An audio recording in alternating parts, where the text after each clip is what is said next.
currently live. We're streaming on both platforms. Looks like we are live on YouTube right now, so that is good. Let me get our camera all set up here. That angle don't look too bad. Okay. So, like I said, we are currently streaming on Twitch TV and YouTube. Just want to do a quick shout out to all our recent subscribers on YouTube. Thank you so much. We're almost at 150 subscribers. As somebody who created their channel back in 2016, that means a lot to me, and this is not even my first original channel. I've been doing YouTube since about 2009. That's, of course, when I had my first original channel, and you guys will probably never see any content from that because I lost all the password information and whatnot. So that's why we have this one now. But it means a lot to me to see us almost at 150 subscribers. Doing something special. Hopefully we can do something special for the 200 subscribers celebration. Let me switch over to the live feed here on Twitch so everybody can see what's going on at home. Yes, ladies and gentlemen, I know it's early. I know it's very early right now. But the reason I'm trying to get this stream out of the way is because tonight I'm going to be watching the fallout from All Out. That's right. We're going to see what happened at All Out, the PLE, also known as pay-per-view to my generation of wrestling fans. But I definitely want to see what happens tonight on AEW Dynamite. And then tomorrow, the Buffalo Bills are actually playing a primetime Thursday night football game against the Miami Dolphins. So I'm definitely not trying to miss any of that.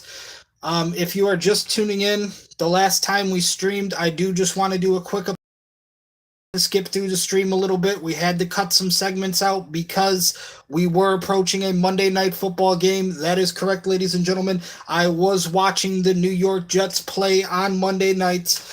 They didn't do much. They definitely didn't do much, unfortunately.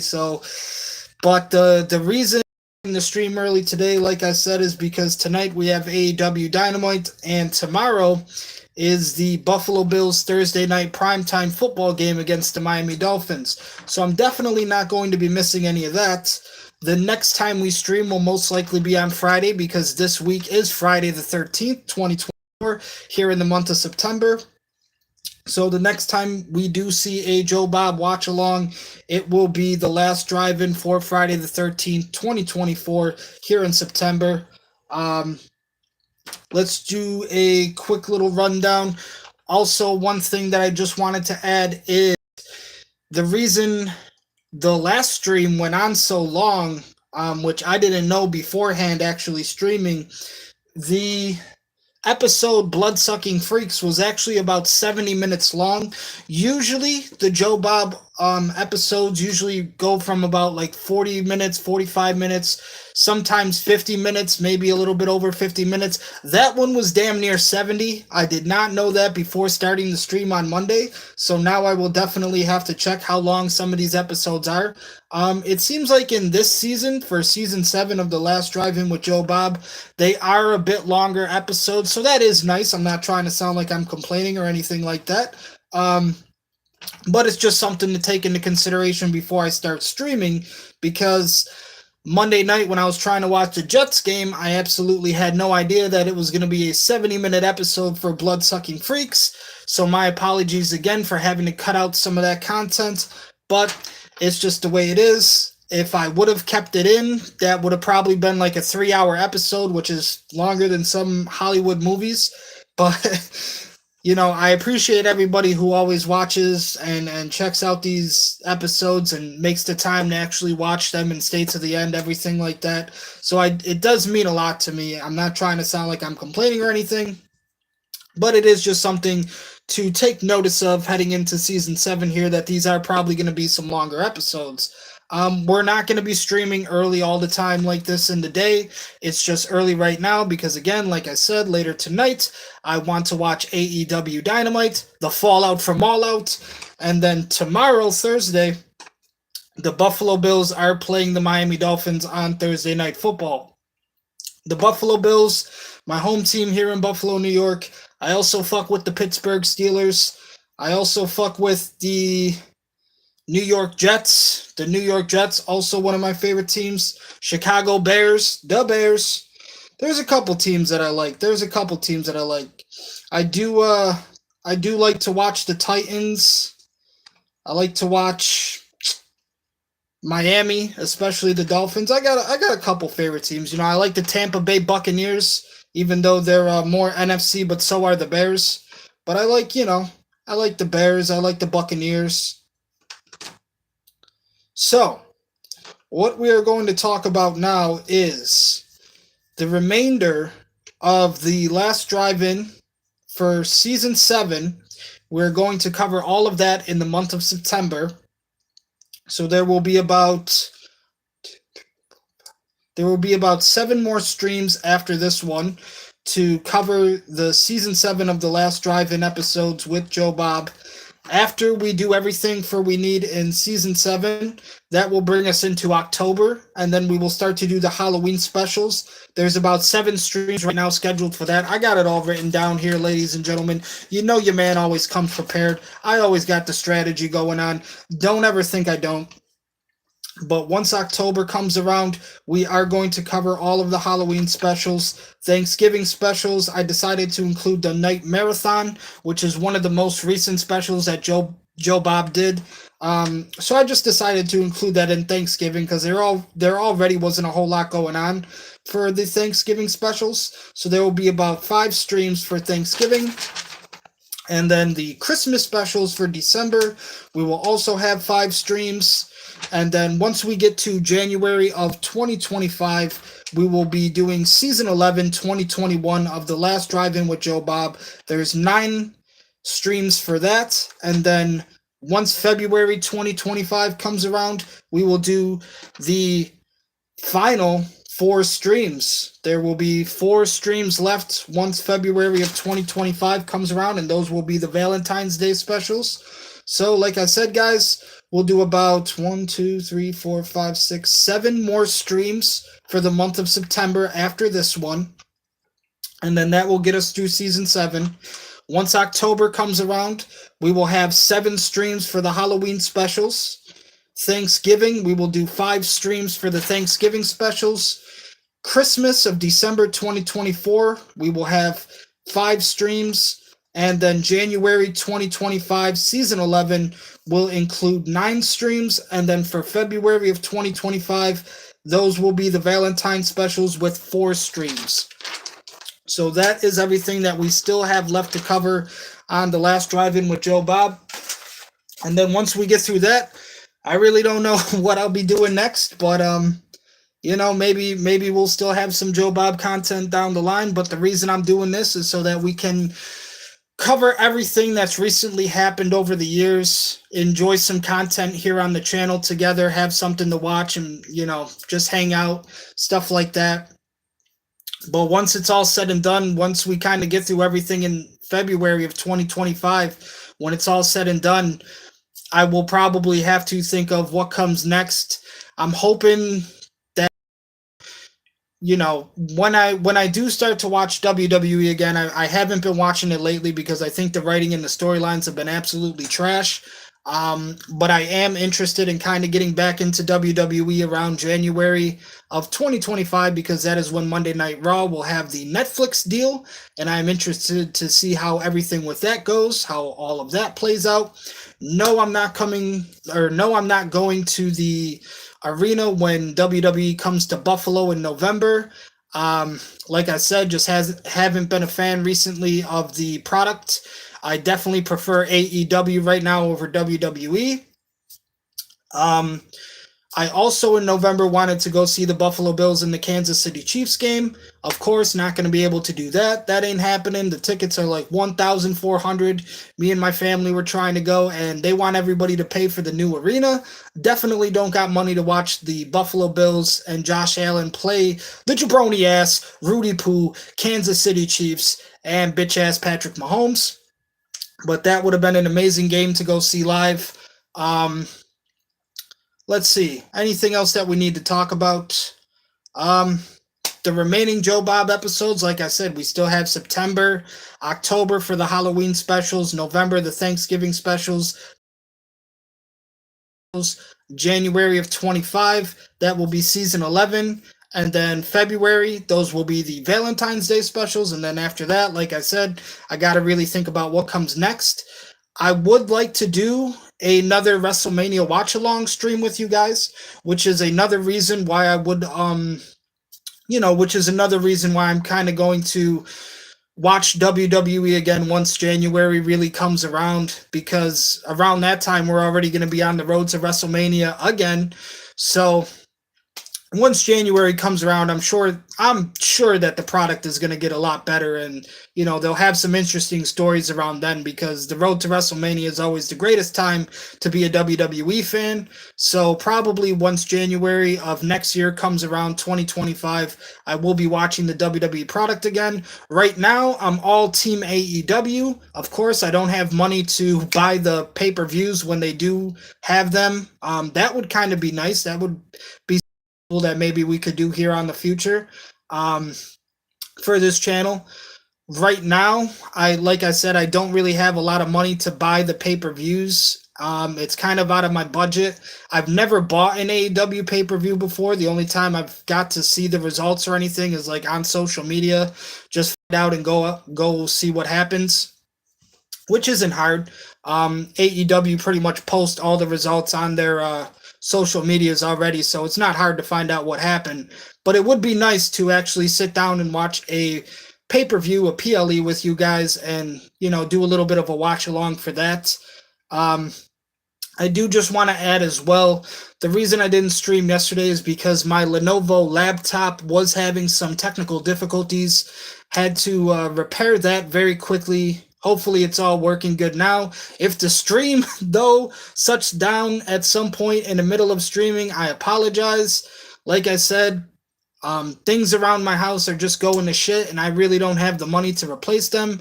I'm recording this right now off of the $60 Android, which also has lost the back kickstand, so I need to try to find the money to get a new phone case soon, which is another thing on the to-do list. Monday when we were streaming, there was a whole lot of like internet issues and technical difficulties with the YouTube stream as well. So hopefully that doesn't happen too much during this stream. But like I said, the laptop was taking a shit yesterday. We couldn't stream. So, I got it about 2016. So it's about an 8-year-old Lenovo laptop. It's still kicking though. The veteran, I've had it for a while now. It's damn near 10 years old. We all know that technology isn't going to last forever, although we would like it to. But I do just want to mention that if for any reason the stream does shut down here on Twitch TV, I apologize, but that is just the Lenovo kind of on its final heartbeats, if you catch my drift. And then, like I said, here on YouTube, I'm trying to balance my phone between like the laptop and my area where my PS5 is, because I lost the kickstand, so we don't have that anymore. Like I said, guys, I just do not have a lot of money to repair or kind of replace a lot of these things, so that is the hard thing sometimes when it comes down to my budget. But hopefully, everything is still entertaining for you guys. But let's get into this stream. Let's get into this watch along today. Joe Bob is going to be talking about the movies Maniac and Heathers, which is kind of a strange name for a horror movie. It could either be Heathers or Heathers, but I believe it's Heathers because that's the way it's spelled. Little bit of a strange name for a horror movie, like I said, but we will watch nonetheless. So this will be episodes 3 and 4 of The Last Drive-In, Season 7 with Joe Bob Briggs. Thank you, ladies and gentlemen, ghosts and goblins, witches and wizards, vampires and werewolves. I will now let the man, the myth, the legend himself, Joe Bob, take it away.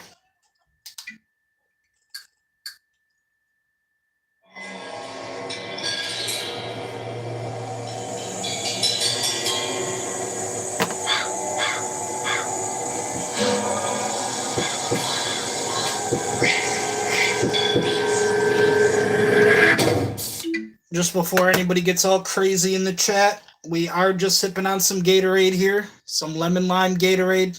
Nothing too crazy. There you go. lemon lime Gatorade. Just a little bit of Gatorade for us, sipping on the Gatorade. The difference between Texas and California is that in San Francisco, for example, it's illegal to buy e-cigarettes or ride on a Segway or use a plastic bag. Coke machines are illegal. Pet stores are illegal. Goldfish are illegal. You can't use styrofoam or serve chocolate milk in school. You can get a ticket for letting your dog stick his head halfway out the window while you're driving. Out here, you can do all that stuff. And we would be especially offended by somebody telling our dog what to do.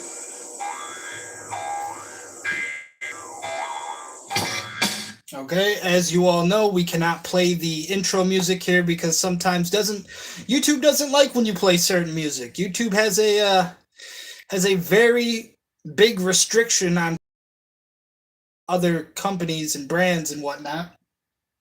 So we are just going to mute the audio right now. YouTube's really got to change a lot of their copyright stuff in the future. It's just so sad to see what they've been doing to some of my favorite creators, some of my favorite content creators, and just a lot of the restrictions that we got to deal with lately. But hopefully those things change in the future. For the time being, all I can do right now is just mute the audio and do some commentary over it until we get started here. And it looks like we're about to begin.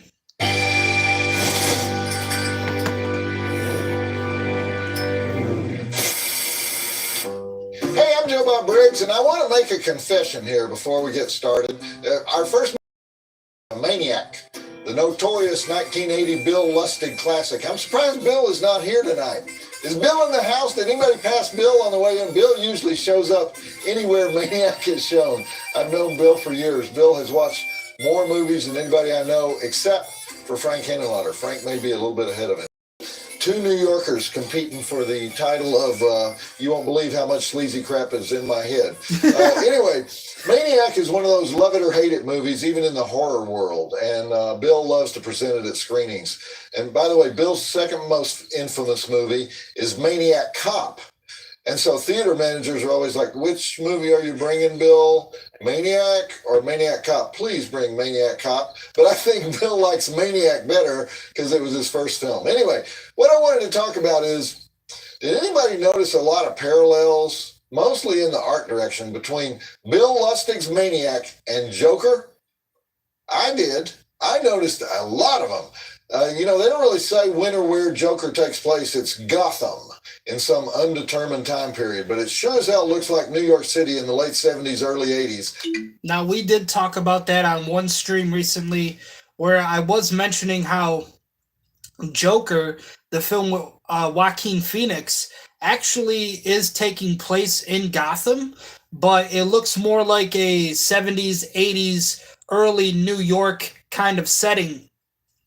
And I absolutely love that about the film because Gotham is actually supposed to be a representation of New York City around those times. Like I have said, ladies and gentlemen, I prefer DC Comics over Marvel. My favorite superhero is Batman. If we're talking Marvel, my favorite characters are Blade, Punisher, Ghost Rider, Spider-Man, Incredible Hulk. I like Thor, Iron Man.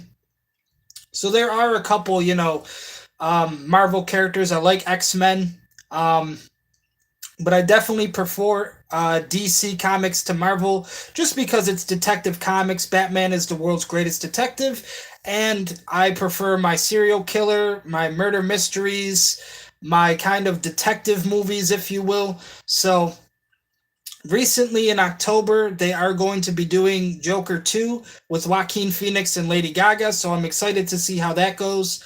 But you can hear Joe Bob here talking about how Joker is in the setting of Gotham, but it's more like an early 70s, kind of early 80s New York City, which is honestly how Gotham City is supposed to be represented. And it looks like a particular type of New York City slum in the late 70s, early 80s. And all the places where the killer Arthur Fleck in Joker lives and works look a lot like the places frequented by the killer Frank Zito in Maniac.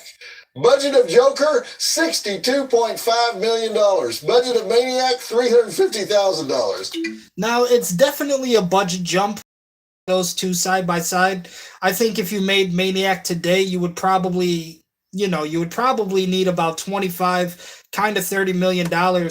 I was actually just saying to myself the other day how, it's crazy that we live in a time now here in America where there's so much inflation and there's so much like, new ways of kind of making movies that you basically would need about like 25, maybe $30 million to do like a really low budget movie. And I know that doesn't sound like a low budget movie, but in 2024, 25, $30 million is kind of a low budget movie.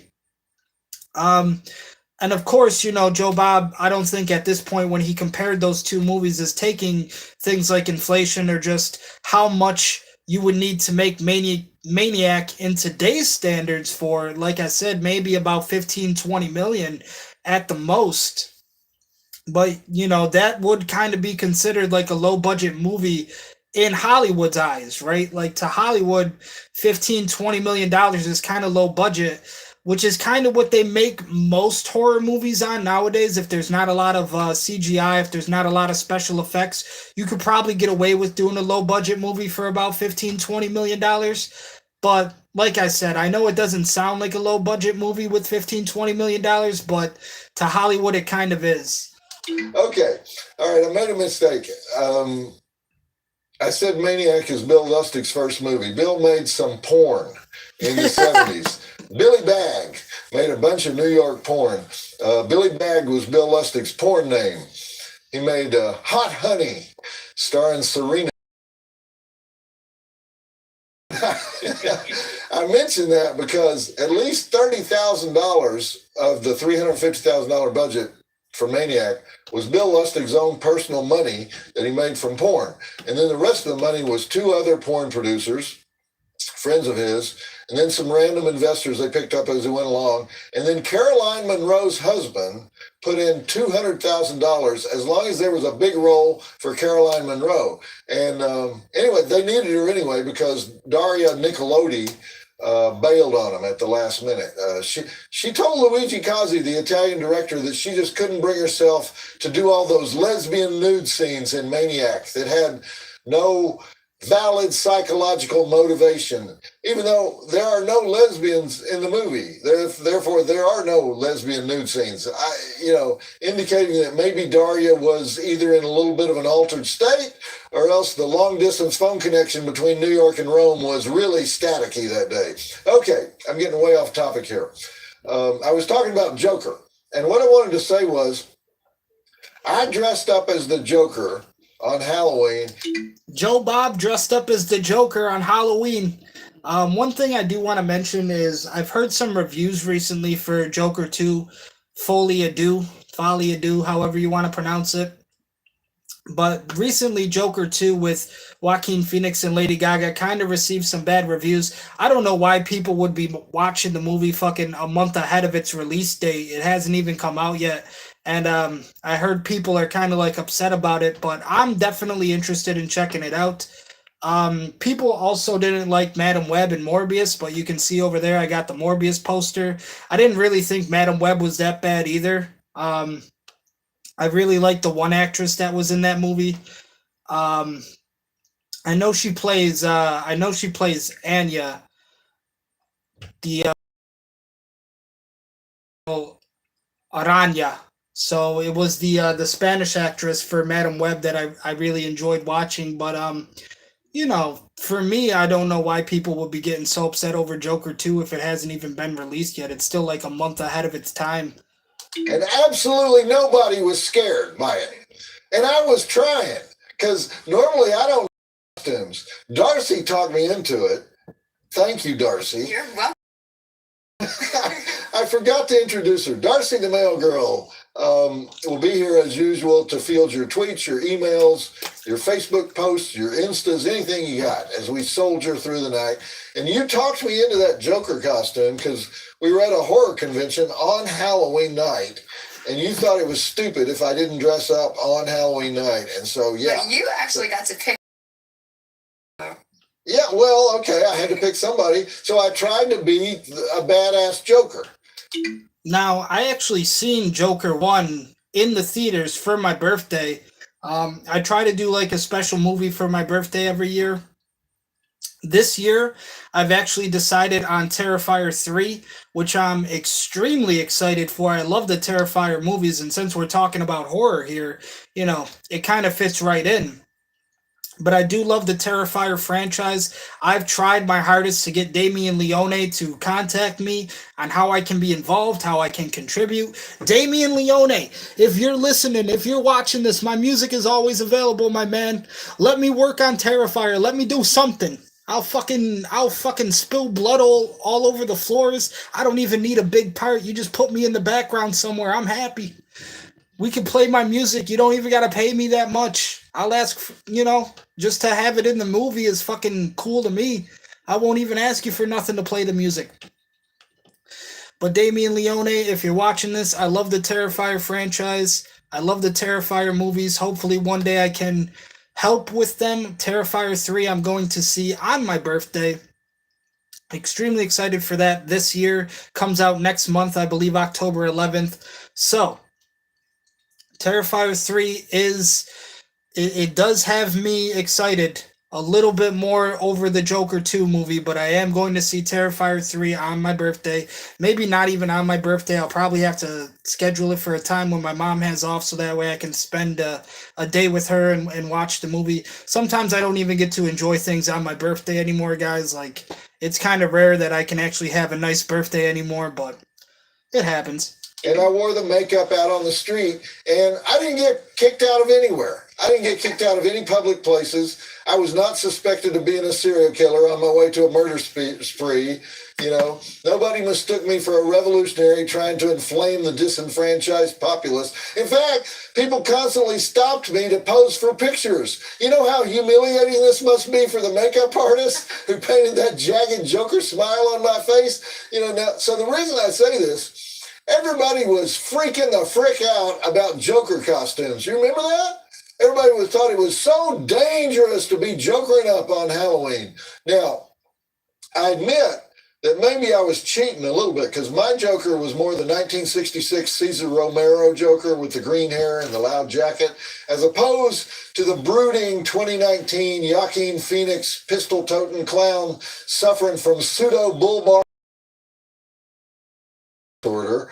Although, there was a vendor at that Spooky Empire convention that we went to in Tampa. He was selling those Halloween masks exactly like the ones worn by Arthur Fleck's anarchist army in the movie. You know those masks? Mm-hmm. Putting one of those on would be the equivalent of saying, yes, as a matter of fact, I would enjoy setting fire to a few law enforcement vehicles tonight. Thought it was that strange, to be selling those. Anyway, despite my abysmal failure as a scary dude, it was obvious from the news headlines that a lot of people were scared of the Joker in ways that were never envisioned by, like, Wes Craven when he invented Freddy Krueger, or John Carpenter and Deborah Hill when they conceived Michael Myers, or, for that matter, Shelley when she gave birth to the Frankenstein monster. So even before the movie was released, it's kind of interesting too how we're talking about Joker, and I also have mentioned Joker 2 Folie à Deux with Joaquin and Lady Gaga. Lady Gaga's going to be playing Harley, and you see what shirt I'm wearing. So somehow, ladies and gentlemen, your boy always finds a way to tie everything in. You can see the shirt right here on Twitch as well. Joker and Harley. And somehow your boy manages to tie everything together. It just seems to work. It always comes full circle, chat. Some theaters warn the public nobody would be admitted wearing masks, even Joker masks, which kind of cut down on the cosplay possibilities, and the survivors of that 2012 Aurora, Colorado massacre, they tried to get Warner Brothers to change their ad campaign and create some kind of mega fund for shooting victims and agitate for gun control, presumably because the mentally deranged man who opened fire during The Dark Knight Rises identified himself to the police as the Joker, even though the Joker is nowhere in The Dark Knight Rises. So anyway, Now, I do remember the original Christopher Nolan Batman trilogy. I love the Christopher Nolan Batman trilogy. Batman my mom. Now this is like 2005, maybe even 2006. Um, but I did watch that at the theater downtown, the one that me and my mom actually worked at. My mom still works there. It's AMC now. Um, but we seen Batman Begins at the theater downtown. I remember I seen The Dark Knight with my dad in about 2008, I believe it was. And I love that movie still to this day so much. Heath Ledger is amazing in that. It's unfortunate he never got to see any of the awards that he won for playing Joker and any of the other awards that The Dark Knight won because of his contributions to that film. But he was such a very good Joker. Um, and then, of course, when The Dark Knight Rises came out, the reason that movie is kind of special to me is because around the time when The Dark Knight Rises did release, um, my dad actually passed away. Um, and I remember watching the movie in a theater with my like a little mom and pop theater. It wasn't like anything big like an IMAX or a Regal or anything like that. But it was out in the country, and it was just this little theater, and they were playing The Dark Knight Rises, and that's where I actually got to see that for the first time. And it was actually really cool because like the inside of the theater was more of like a historical setup as opposed to like a regular movie theater. It looked like something you would walk into and see like Shay's Performing Arts. Like it had the stage with the red curtains in the back and then just a movie screen and then it was projected. The popcorn tasted kind of burnt, but I don't, like I said, it was just a little mom and pop theater. But I absolutely loved all three of those movies for different reasons. Like I said, Batman Begins, I got to see with my mom. She took me when I was a kid, and we watched that together. The Dark Knight I watched with my dad, and then The Dark Knight Rises again. That was during a time when my dad actually passed away, and I just watched that movie with a friend. But still to this day, I love all three of them very much. Like I said, Batman. I do definitely, I definitely have some favoritism for the Batman films. I remember though seeing, me and my mom, we watched all of the Blade movies together when those came out. Like I said, Blade is my favorite Marvel character, but I do remember my dad taking me to all of the Spider-Man movies as well with Tobey Maguire. And the third one we actually got to see in IMAX, which is still to this day is mind blowing. Like I remember how crazy the audio sounded, and just like watching it on this big ass screen, it was definitely a moment to remember. Called for fear that Joker wannabes would beat Batman. And Joaquin Phoenix was repeatedly asked to make public statements about how he doesn't really condone violence. They really made him prove that he was just acting in the movie. But anyway, my own view of the character after seeing the movie would be the only people who could possibly be afraid of him would be billionaires who were worried that someday the homeless might be organized into armed battalions and mobilized to invade Palm Beach. Isn't that the only conclusion you could draw from that movie? I'm going to assume that the Hong Kong protesters who had the Joker makeup on, they were using it mostly as a protest against that Chinese law that forbids everybody wearing a mask. They weren't secretly advocating the killing of everybody in your life to you or put you down. Nevertheless, the Joker makeup has been turning up in the weirdest places like Syria, Chile, Venezuela. It's almost always on the faces of anti-government protesters. This is in spite of the moment in the movie when Arthur Fleck says, "I'm not political at all. I don't support anything like that." But of course, that's exactly what an oppressed brain is. Arthur Fleck a symbol of mental derangement? Hence the metal detectors and the public freakouts surrounding the release of the movie? Or is he a symbol of empowerment? Hence his use in street protests, I guess it's possible that the street protesters are saying, let's empower the mentally deranged, but I doubt it, I think at this point, the Joker can be anything you want to be. Hate your mother? It's in the movie. Love your mother? It's in the movie. Resent your parents for puffing you up with false promises? That's in the movie too. Hate entitled millennials? That is in a scene reminiscent of Bernie Getz, the so-called subway vigilante. Remember him? He got assaulted on the street in 1981, so he bought a gun. He carried it with him everywhere. And then in 1984, four thugs tried to shake him down on a subway car, and so he shot him. Now that is actually very much true. That is the first time that I mentioned Joker here. I think we were talking about that moment that happened in real life, how it drew inspiration from real life and used that in the movie. Um Now, Joe Bob also said that in The Dark Knight Rises, there was no Joker, right? There isn't a Joker in The Dark Knight Rises. He was only a part of The Dark Knight because after The Dark Knight, Heath Ledger, the actor who played Joker at the time, did pass away. And now it's actually said that the Joker that we have today with Joaquin Phoenix and also Lady Gaga's Harley Quinn are in no relation to the Reeves Batman that recently just came out. So the Batman with who was it? I'm trying to think. It's Edward from Twilight. Um I'll think of it down the line. It'll probably come to me while we're watching this episode. But the Batman and the Joker that we have right now have kind of no relation to each other. All four of them, just like Arthur Fleck in the movie. It's easier to understand Frank Zito as played by Joe Spinell in this movie than it is to understand Arthur Fleck in Joker. Although, again, both of them have serious mother issues, and both of them carry firearms into the subway system. Anyway, I'm not even sure the Joker makeup works, since my experience with it is that when you wear it, people go, huh? That's interesting you would wear that. Would you mind if we take a selfie together? And Darcy kept saying, no, you're a badass in that makeup. You were. You totally were. Darcy, small children wanted to pose for pictures with me. It was humiliating. Anyhow.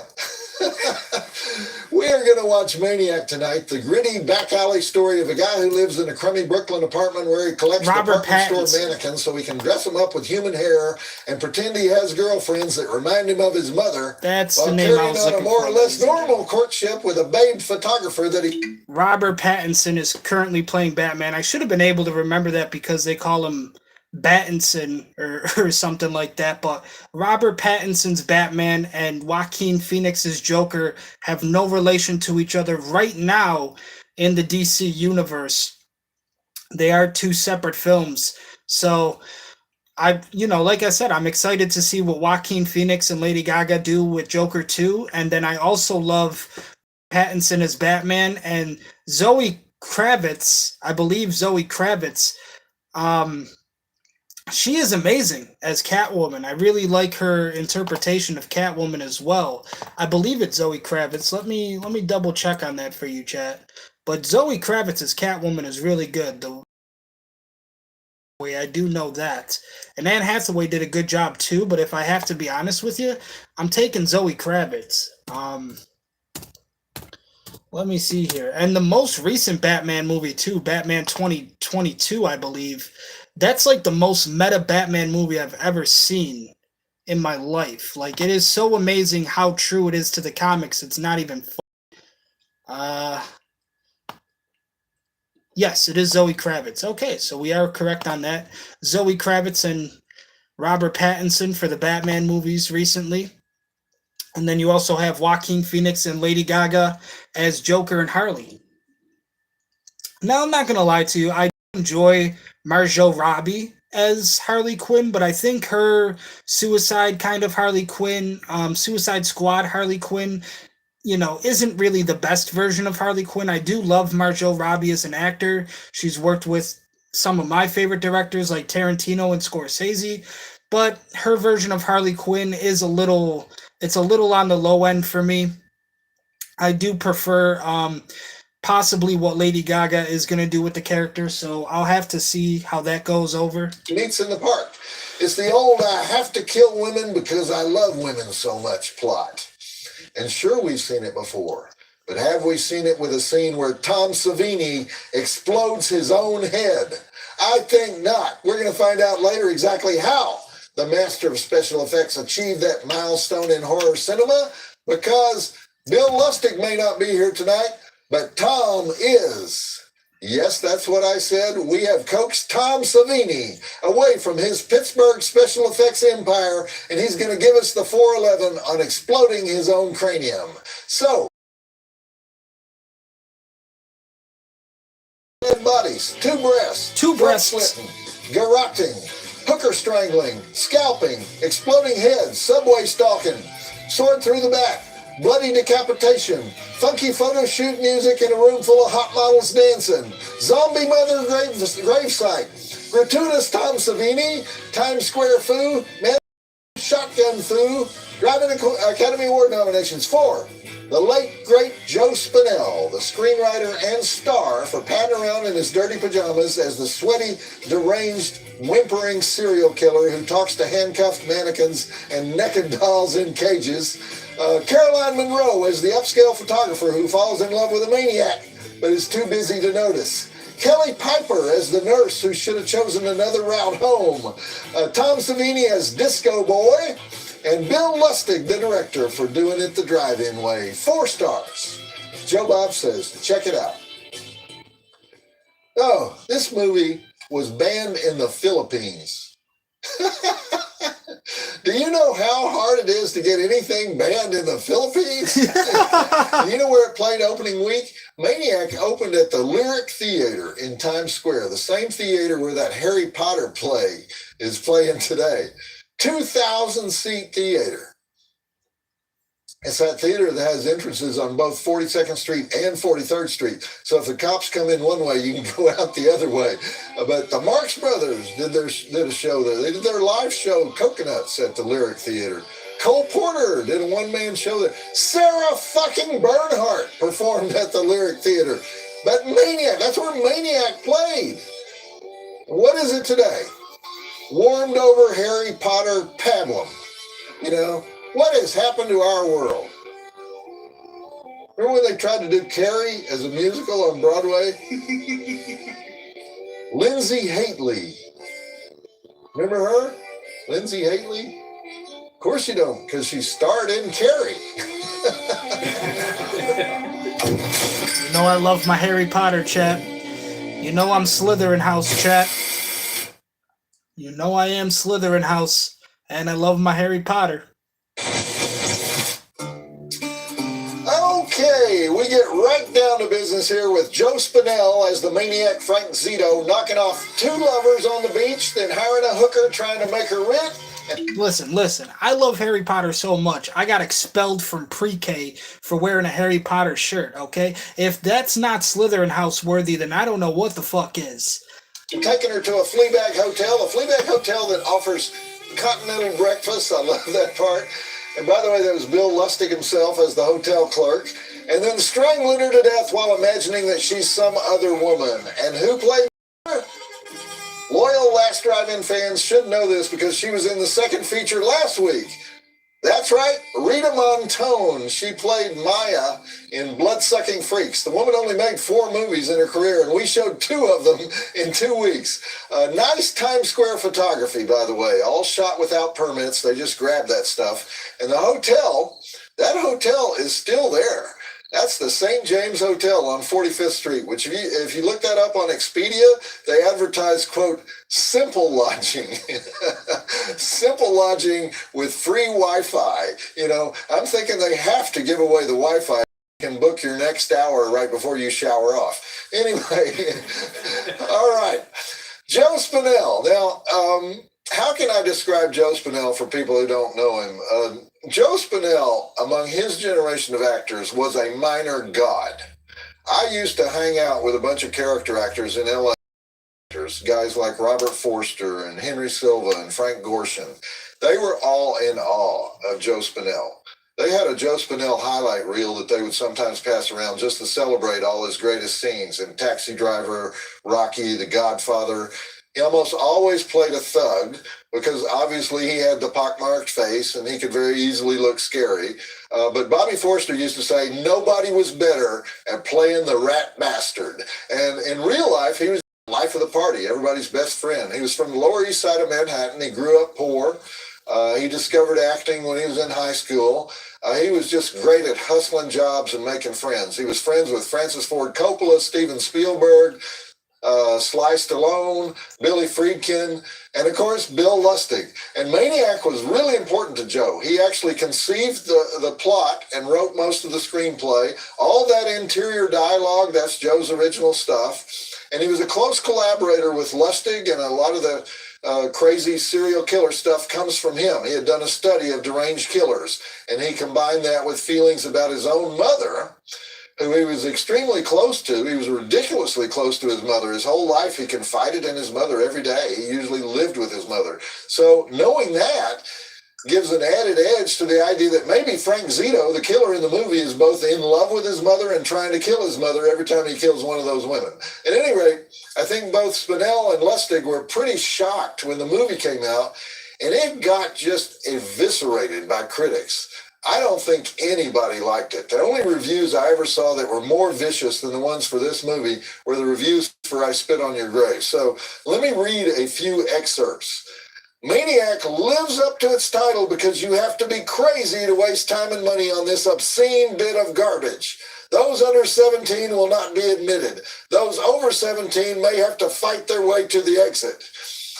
William Lustig's grainy, purplish bruise of a movie is a compendium of pornographic violence and misogynistic fantasy. Whoa. There are a fair number of films that make you want to throw up your hands in despair. Maniac simply makes one want to throw up.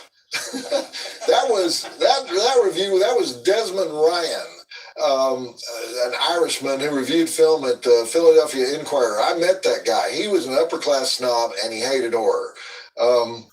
Unspeakable and genuinely depraved. To call this horror film the work of sick and irresponsible perverts is to demean the honor of perverts.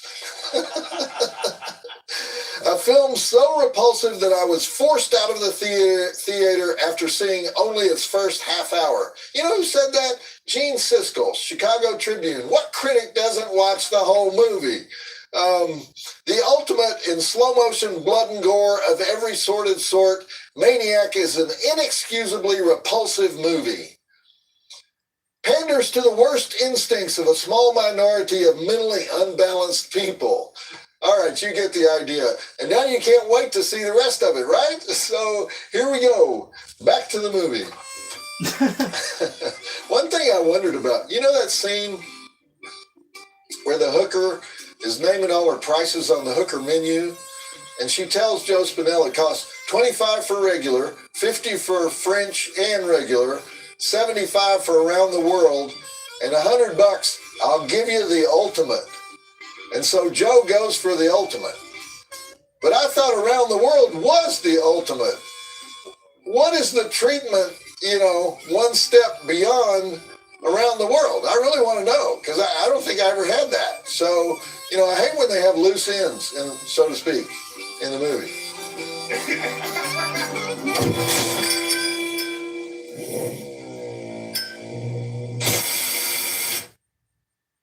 Next segment breaks 33 minutes. That particular exploding head, the head of Disco Boy, who gets shotgunned while parked underneath the Verrazano Bridge, is a very famous exploding head in horror history because it belongs, of course, to the versatile, multi-talented Tom Savini. Thank you.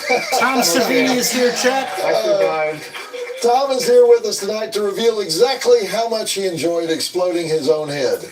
Ladies and gentlemen, ghosts and goblins, witches and wizards, vampires and werewolves, we have the legendary special effects and practical effects artist himself, Mr. Tom Savini. Oh, did I enjoy that? I don't know. But we stole that shot. Stole it, meaning you weren't supposed to be under the Verrazano Bridge. 60 seconds after I blew my own head off, we were gone. Nothing was there, okay? And it was 5 cameras. Yeah. You're not allowed to fire a gun in the Tory sentence, But when I blew my head off, the shotgun went to an off-duty cop who got in the car and drove away. They threw me in the car, but I wanted to see my head, what happened to it, and they were tugging on me. And then we drove away, and then they were gone, The car... 2 weeks later, they brought the car out to shoot the girl getting splashed with blood, and it stank. anything from the craft service table. So they dumped that car in the river in New York. Oh, wow. Someone's going to find that car with this chicken wire body and this head and wonder, what soprano thing is this? You know? So then they found another car that looked similar, and we did the splash on the girl. Bill Lustig was fearless, right? He was just like, okay, we're going to explode the head, we're going to shoot the gun, and then we're going to run. Yeah. I came up with, the head blowing is not in the script. I had a mask of myself that I was making in the trunk. And I said, you know what? Because I had done the exploding head in Dawn of the Dead. I said, let's blow my head off, okay? So I rigged up the mask with the plaster lining and cut slits in it so it would shatter, and filled it with food, and then we did it, But so that was just an improv thing. And he created Disco Boy character to lead up to that death. Okay, Disco Boy wasn't in the script. No. He just wanted to explode your head, so he created Disco Boy. Yeah. Okay, and that was not the first time you exploded your head. You'd done it a couple. You also did it in the Prowler, right? Didn't you do the same thing in the Prowler? I blew up Farley Granger's head in the Prowler. Oh, it was Farley Granger's head, but you blew it up. Oh, of course, yeah. Okay. I've blown up. Well, first of all, in Dawn of the Dead, I blew that. Actually, it was Galen Ross. George decided to go for a happy ending in Dawn. She was supposed to jump up into the helicopter blaze. We actually shot her body falling away from the helicopter, but we never shot her to death. So we had this head of her, and I put an afro on it, and it was a tenement dweller, and we blew the head off. With a shotgun. Right. This movie was made in 1979, and you had already become a little bit famous for Dawn of the Dead. And that got me Friday the 13th, and that got me interest from Bill Lustig. But they what want makes the same you, guy. But I mean, Bill didn't have a lot of money. What makes you want to spend 2 or 3 months with Bill Lustig and Joe Spinell on what must have seemed like a very hand-to-mouth production at this point in your life? I only got $5,000 to do The Maniac. I just wanted to live in New York. Oh, okay. So I lived in New York for 3 months, and it was a blast. We shot one of the kills at 57th Street and Broadway. He would just go there, and we would do it and leave. Yeah. Boy, different world. All the women in the movie were porn actresses, right? Yes. Except for Caroline Monroe. You know why she's in the movie? Yeah, because her husband gave him money, right? Oh, I didn't know that story, but originally that part was going to be played by Dario Argento's wife, Daria. That's right. She was already cast. But I had gone to a horror convention in New York when we were figuring out how to kill people. And I said to Bill Lustig, hey, Caroline Monroe is at this show I'm doing. And they did Star Crash. Right. So he went to visit Caroline. And I know she's in the movie, She replaced Daria. Yeah. And the girl that you get killed with after you leave Blossom's nightclub. Oh, yeah. That's a real nightclub, right? In Staten Island or somewhere. I don't know. You guys hooked up later. Oh, yeah. Right? Oh, yeah. Yeah? Yeah. We became a thing. Okay. Find a job at any level at this point in your life, you were making yourself available, and because you were a stunt coordinator, an actor, people know you for, but and you say Bill only gave you $5,000 for working the whole movie. Yeah. Okay, well, stick around. I have some more questions as we continue with Maniac, and I recently reviewed that documentary Smoke and Mirrors,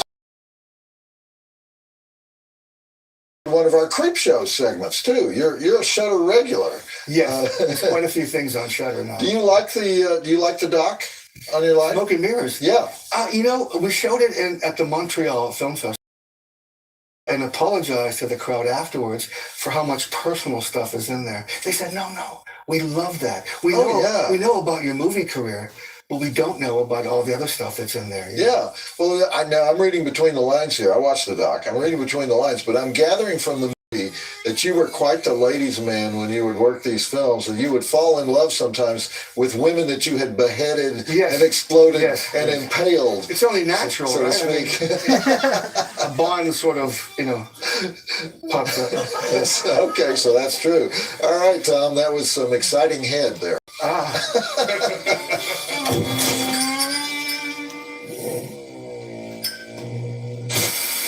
Next segment break for the movie Maniac, 49 minutes. That is probably the best sequence in the whole movie. That's Kelly Piper as the nurse in the subway. But the other nurse, the one who rides off with her boyfriend and leaves Kelly Piper alone, that's Sharon Mitchell, who was an X-rated superstar in the 70s, 80s, 20-year porn career. Anyway, Tom, so far your handiwork has included scalping, garroting, It's a living. throat slitting, exploding your own head. This one was a sword through the back. Bayonet, yes. Bayonet through the back. So you were kind of showing off in this movie, right? Yeah, I mean, that's what we do. I mean, you know. But the criticism I got wasn't so much the gore. It was they didn't believe that Joe Spinell could possibly date Caroline Monroe. Well, okay, yeah. I mean, I'm going to talk about that in a minute. But the idea of scalping, I mean, there's a lot of scalping in the movie.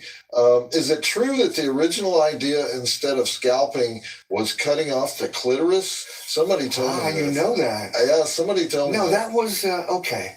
When I first got to New York, we sat around with Joe Spinell thinking about how to kill people, you know.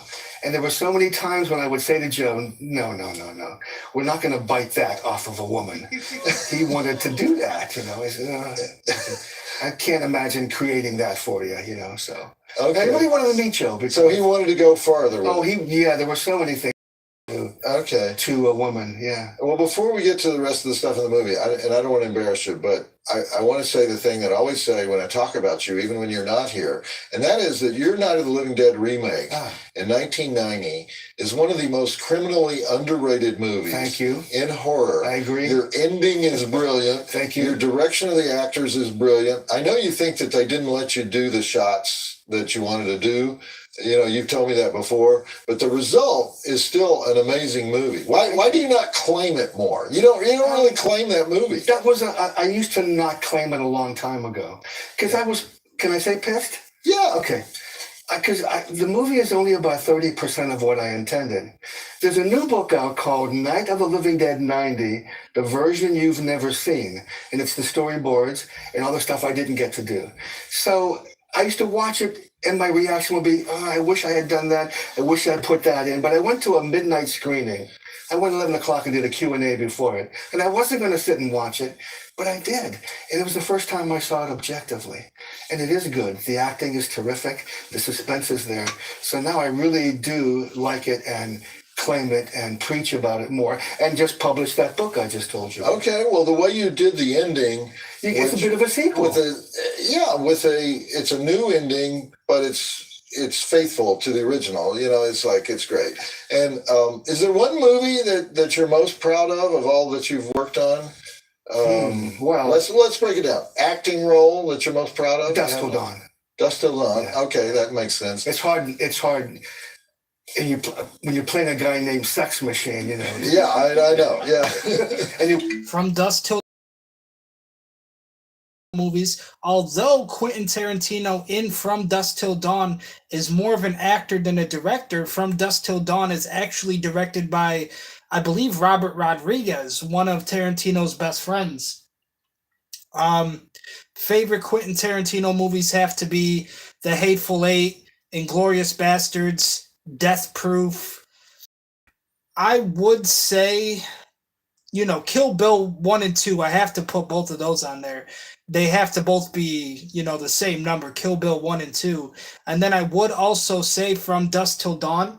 But if that isn't acceptable, then I would honestly put up either Django Unchained or Once Upon a Time in Hollywood. Just so many great movies from Tarantino. And of course, he's done strictly like writing for some movies, strictly, side director. He's produced for another one of my favorite directors, Eli Roth, who is also one of his best friends. I love Eli Roth as a director. Probably some of my favorite horror directors, like right now today, would be like Rob Zombie and Eli Roth. Wearing the crotch rocket. Stunt work that you're most proud of? Dawn of the Dead. Dawn of the Dawn of Dead. the Dead. I get every And of course, Damien Leone as well. I mean, we got, you know, the Terrifier series, which I mentioned earlier in this episode as well. So some of my favorite, like, new age modern horror directors would be Rob Zombie, Eli Roth, Damien Leone with the Terrifier franchise. every time a zombie got hit by a truck, it was me, or me going over the balcony as the Blades character. Yeah. Okay. Theater work? You do theater? Work. Yeah. Oh, I've done so much. I played King Arthur in Camelot, Benjamin Franklin in 1776. And now that we're actually talking about it, it's a little bit sad to me that Tarantino doesn't venture more into the horror genre. I know he's a big fan of horror movies. Like I said, I love Death Proof and I loved From Dusk Till Dawn. But the reason he doesn't do more horror stuff is because he said that Death Proof was pretty much a commercial flop and that it kind of bombed. It go over the way that he expected. It wasn't really successful the way that I think he imagined. Which Death Proof is not only one of my favorite Quentin Tarantino movies, but it's also just one of my favorite horror movies in general. He did Death Proof as a double feature for Grindhouse, which he also worked with Robert Rodriguez on. Robert Rodriguez did Planet Terror, and Quentin Tarantino did the movie Death Proof for the Grindhouse double feature. But he said himself, you know, he doesn't really see himself doing horror movies again because it wasn't something that was successful for him. And his version of horror I can appreciate so much, though, because it's more of like that serial killer, kind of slow paced, methodical, and it's also a revenge movie too. So that was the great thing about Death Proof. When he did From Dusk Till Dawn, obviously it's more of like a vampire movie, which I also love. You guys know me. Vampires, werewolves, witches, everything like that, I'm absolutely a fan of. I even played Charlie Brown, and You're a Good Man, Charlie Brown. They're in my book, those photos. And since we're talking about it, Martin Scorsese, another one of my favorite directors, has also pretty much directed a lot of horror. Some people would maybe consider Taxi Driver a horror movie. I don't really think it's a horror movie. I'd consider it more of like a psychological thriller. But if we are talking about Martin Scorsese horror movies, that's when you talk about Cape Fear, which again is another one of my favorite horror movies. Cape Fear, Martin Scorsese and Robert De Niro. Of course, Jessica Lange also in that movie. And Shutter Island, I thought was a horror thriller. So Cape Fear and Shutter Island for Martin Scorsese, and Death Proof and From Dusk Till Dawn for Quentin Tarantino. Show them to you. They showed a scene in the doc where you did Dracula in North Carolina. I directed that, yeah. Yeah? Oh, you directed. I turned him into a bat right on stage. Okay. Special effects work that you're most proud of? Now, people will say that, you know, Rob Zombie is kind of hit or miss. I love Rob Zombie horror movies. Everything from House to a Thousand Corpse, Devil's Rejects, 31, which I thought is kind of an underrated movie. Even his Halloween movies. I mean, I give Rob Zombie a ton of credit for doing Halloween after John Carpenter. And he even said himself when he made the Halloween movies, the only thing he wanted to do differently from John Carpenter's Halloween was to show Michael more of a child and to express his childhood more and kind of just explain why Michael Myers is the way that he is. But I thought Rob Zombie did a great job on the Halloween movies. The Weinstein Company did it. They told him that they were pieces of garbage. And when Rob Zombie was making Halloween 2, he had an awful experience. And that is exactly why he never made a third Halloween. When we're talking about Eli Roth, I love Hostel. I love Green Inferno. And more recently, he did Thanksgiving, which I think is a really good serial killer kind of holiday movie as well. So Eli Roth he completely fucking hits the ball out of the park every time, I think, when he's doing horror movies. And he's also worked with Quentin Tarantino on Tarantino movies as well. He's had some cameos. So it's really cool, you know, to just have a chance to talk about all of them. I also love, like, I know this is going to sound strange, but I also love the Halloween movies, Halloween 4 and Halloween 5. Those are like some of my favorites. And Season of the Witch, Halloween 3, isn't bad. I do prefer the John Carpenter stuff to that, just because it does include Michael Myers.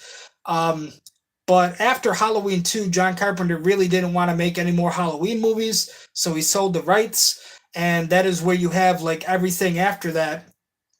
But Season of the Witch, Halloween 3, isn't bad.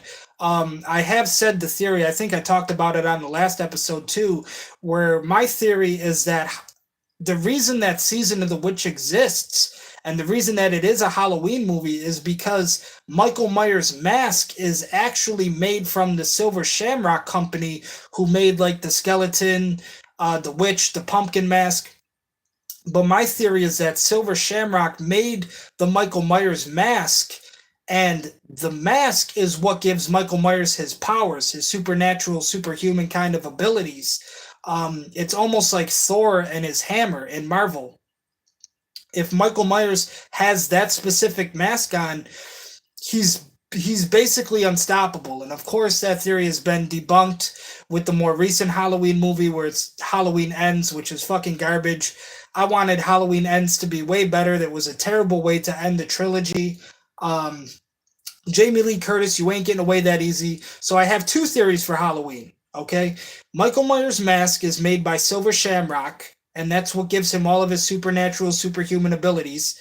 My second theory is the Halloween movies are specifically about the rivalry between Laurie Strode and Michael Myers. Laurie Strode has one purpose to survive and one purpose to continue with life. It's to kill Michael Myers, and kind of vice versa. Michael Myers only has one purpose to survive and continue to live with life, and that is to kill Laurie Strode. So it's basically like, babysitter versus psycho. Of course, we've heard the theories that they're brother and sister, even though they're not really. But to me, my two theories are Michael Myers' mask is made by Silver Shamrock, and the Halloween movies should always be about, maybe not always, but it should include the rivalry between Laurie Strode and Michael Myers versus Laurie Strode. I think my masterpiece would be Creepshow or Day of the Dead. Yeah. Creepshow was 5 little movies, and it was a departure from and the characters. That's what I really wanted to do, and Creepshow was my outlet for that. Right. Well, don't go anywhere. We still need you to guide us through the deranged mind of Joe Spinell as Frank Zito. And by the way, they got the name Zito from a mutual friend of yours and Lustig, the director of The Prowler. Joe Zito. Joe Zito. Correct? I didn't know that. Yeah. But it makes sense, of course, yeah. All right. Did he do that because he liked Joe Zito or he hated Joe Zito? No, I think they were pals. They were pals. Okay. All you Italians, you're from together. You're from a giant Italian family, right? Yeah, 100%. Okay. Next break, I have some more stuff to ask you, but right now we'll go back to the film. So roll the film. We're coming up. And we're coming up on the romantic part between Joe Spinell and Caroline Monroe. And people always go, well, this is totally unbelievable. How could a babe like Caroline Monroe be even remotely interested in Joe Spinell? He's an ugly guy. And while we're doing that, who was the artist on this? Our producer found this oil painting of all poses of Joe Spinell. Yeah, it was painted by a guy named Tony Agosta. Tony Agosta painted this, and we're gonna make it a permanent part of our set. But it's crazy because you say who would date this guy? But Spinell was funny. And he was wild and he was unpredictable and he was like always the first guy to strip naked and jump in the pool. And one of his favorite things to do when he checked into a new hotel is he would go down to the bar wearing his mother's dress. Okay, you can hate that or love it. He actually married a porn star. He was married to a porn star, and when you're funny and you're a little crazy, you get girls, I think. Make a woman laugh? That's right. If women just went by looks, civilization would collapse. There would be no babies.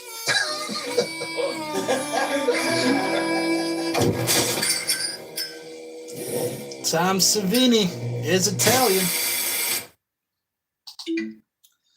Me, myself, I'm Italian and Irish, born and raised right here in Buffalo, New York, more specifically South Buffalo, home of Patrick Kane and the Cazenovia Chiefs.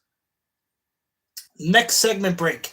Ladies and gentlemen, ghosts and goblins, witches and wizards, vampires and werewolves. The next segment break for Maniac is at 1 hour, 4 minutes. You know, I was making fun before about the St. James Hotel on 45th Street, but you told me actually they did have. Tell me what happened on the actually in the room with the St. James. Yeah. A week later, somebody was decapitated in the hotel. So, you know, Maniac. It was very freaky. Yeah. Docudrama. It wasn't Joe Spinell. I hope it wasn't Joe Spinell. You know that scene where all the models are dancing to the funky music and this guy shows up and he complains about how one of the dresses doesn't work and he yells, "Get back to work." And that character, totally unnecessary to the plot, was the guy who owned the photography studio they were using for the scene. So that was his payment for the location. He got 2 lines in the movie. Oh. And that romantic dinner at Clam Casino with Caroline Munro, apparently Clam Casino is a real place. So that was how they got that location. And that Blossoms nightclub that you came out of, Tom, that was a real place in Staten Island.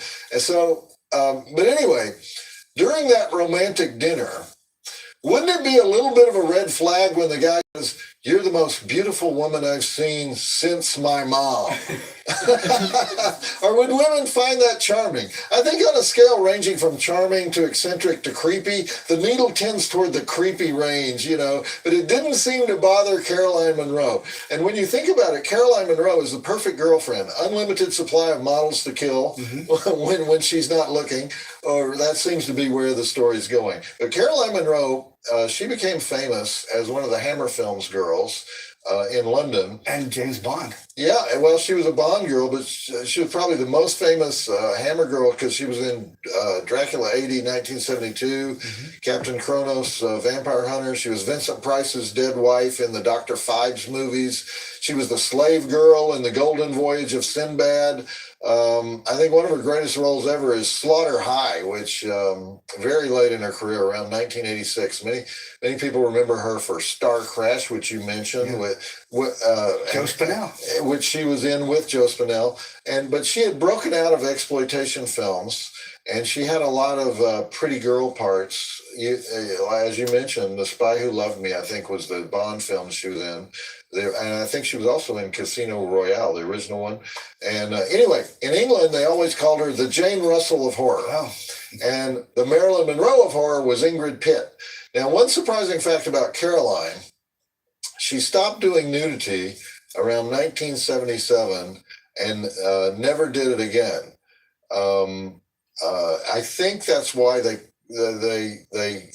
would have preferred to have Daria Nicolodi to Caroline, because they knew Caroline wouldn't do nudity, but her husband came up with the $200,000, and so then it was no question.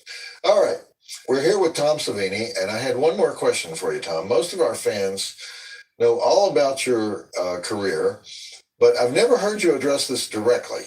When you were in Vietnam, you were a combat photographer. And did those memories of the wounds that you saw, you must have saw many, and deaths that you saw, did those ever show up directly in your special effects? Absolutely, yes, of course. That's where I got my reputation for realism. Tom Savini was in the Vietnam War. Because I saw the real thing. I'm the only makeup artist that has seen the real thing. And there's 2 things that I picked. Well, first of all, Vietnam was a lesson in anatomy. If the fake stuff that I created didn't give me the same feeling I got when I saw the real stuff, the fake stuff wasn't real enough. Do you know what I mean? Yeah. So, but 2 things. When you die, none of your muscles work anymore, and including your jaw muscles. So the jaw is always slack on a dead body, which is what I hate when I watch a movie and an actor is portraying a dead body and he wants to look pretty for the camera.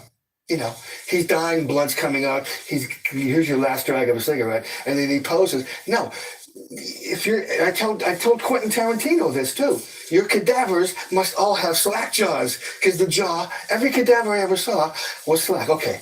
The other thing was if you Do you teach that at your school? Absolutely, in right, Pittsburgh? yes. You tell your students always slack jaw? Slack. Tom Savini does have a school, which he teaches at in Pittsburgh, Pennsylvania. Jaw.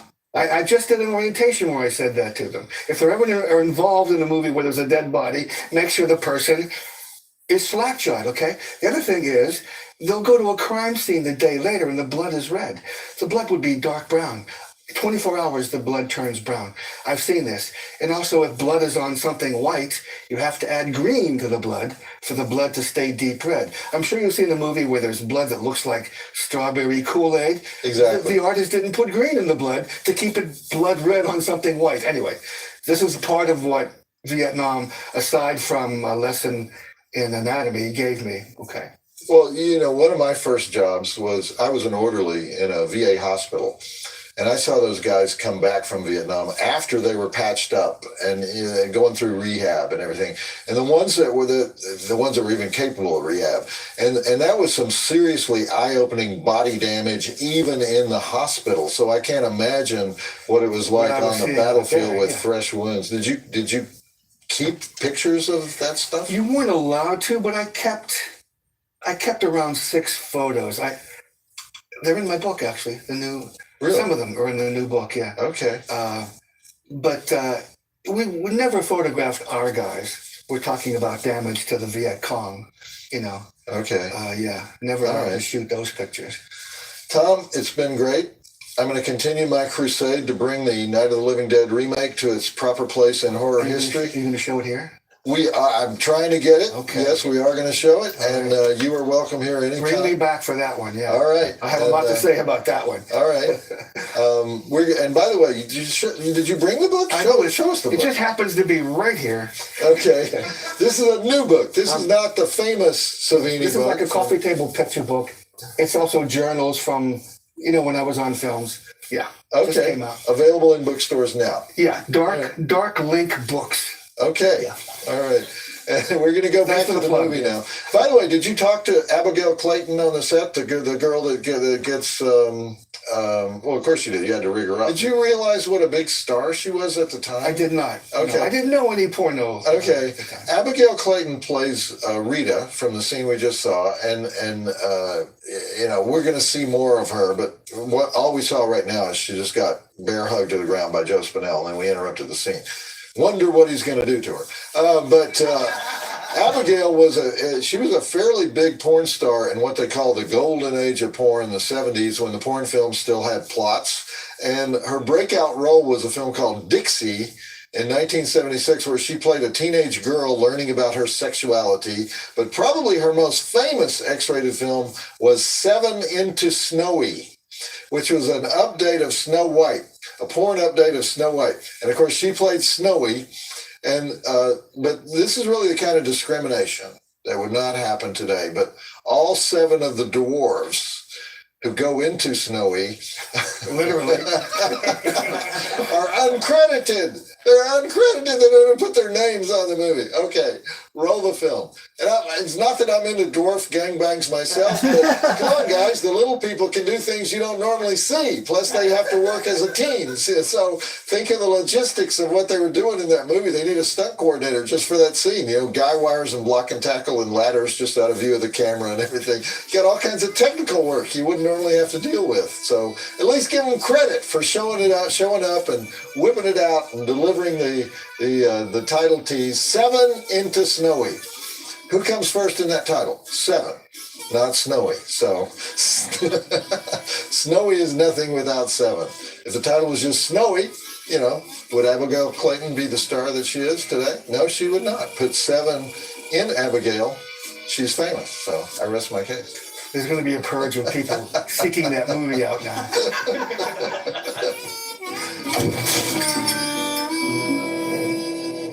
The next segment break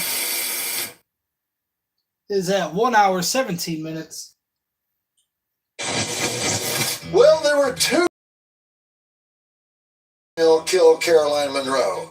One was that she was just too big a star to be just another victim. And the other was that her husband, Judd Hamilton, was putting up $200,000 of his own money to finish the movie.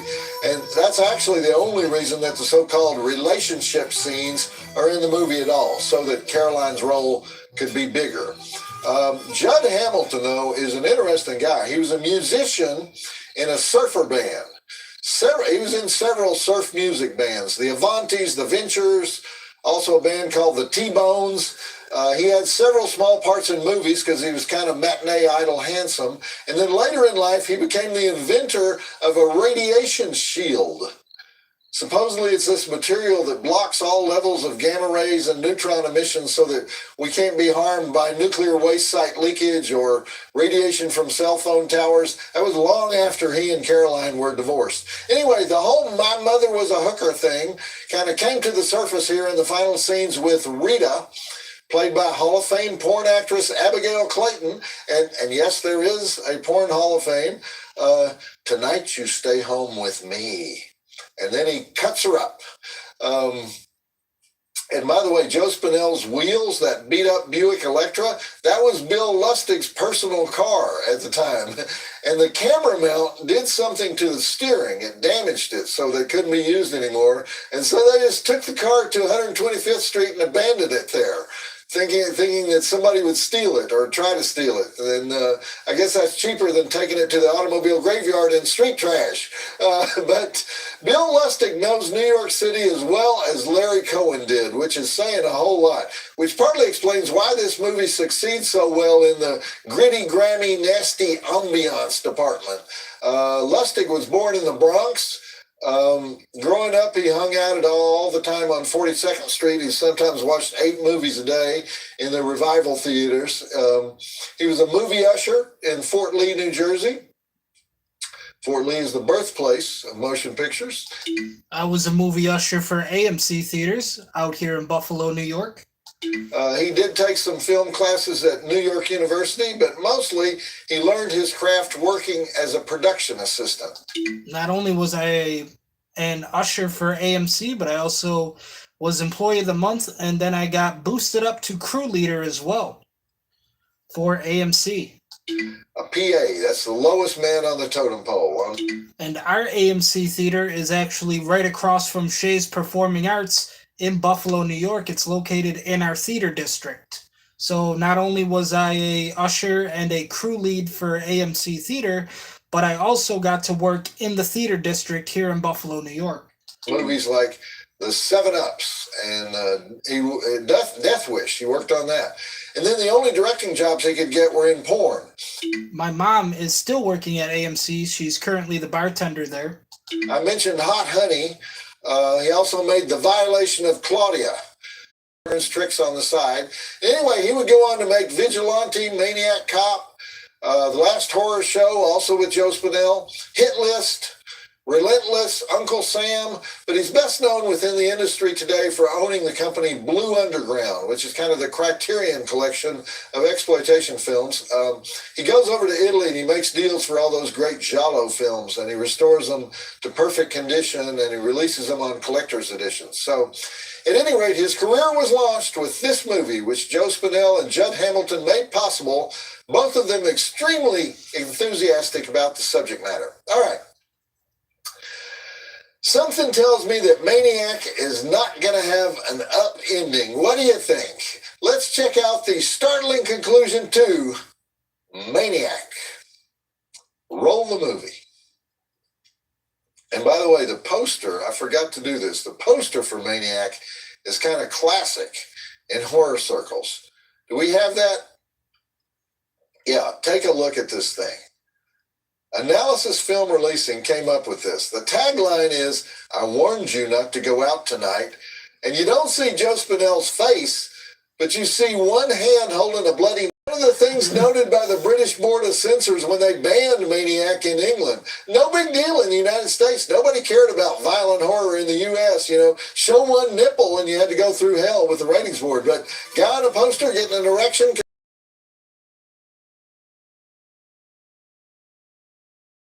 We Americans really are perverts. Ladies and gentlemen, ghosts and goblins, Witches and wizards, vampires and werewolves. This next segment break is after the end credits for the movie Maniac. You know, I realize this movie was made in 1979 when there was a lot of violent crime in New York City. And with a giant piece of metal.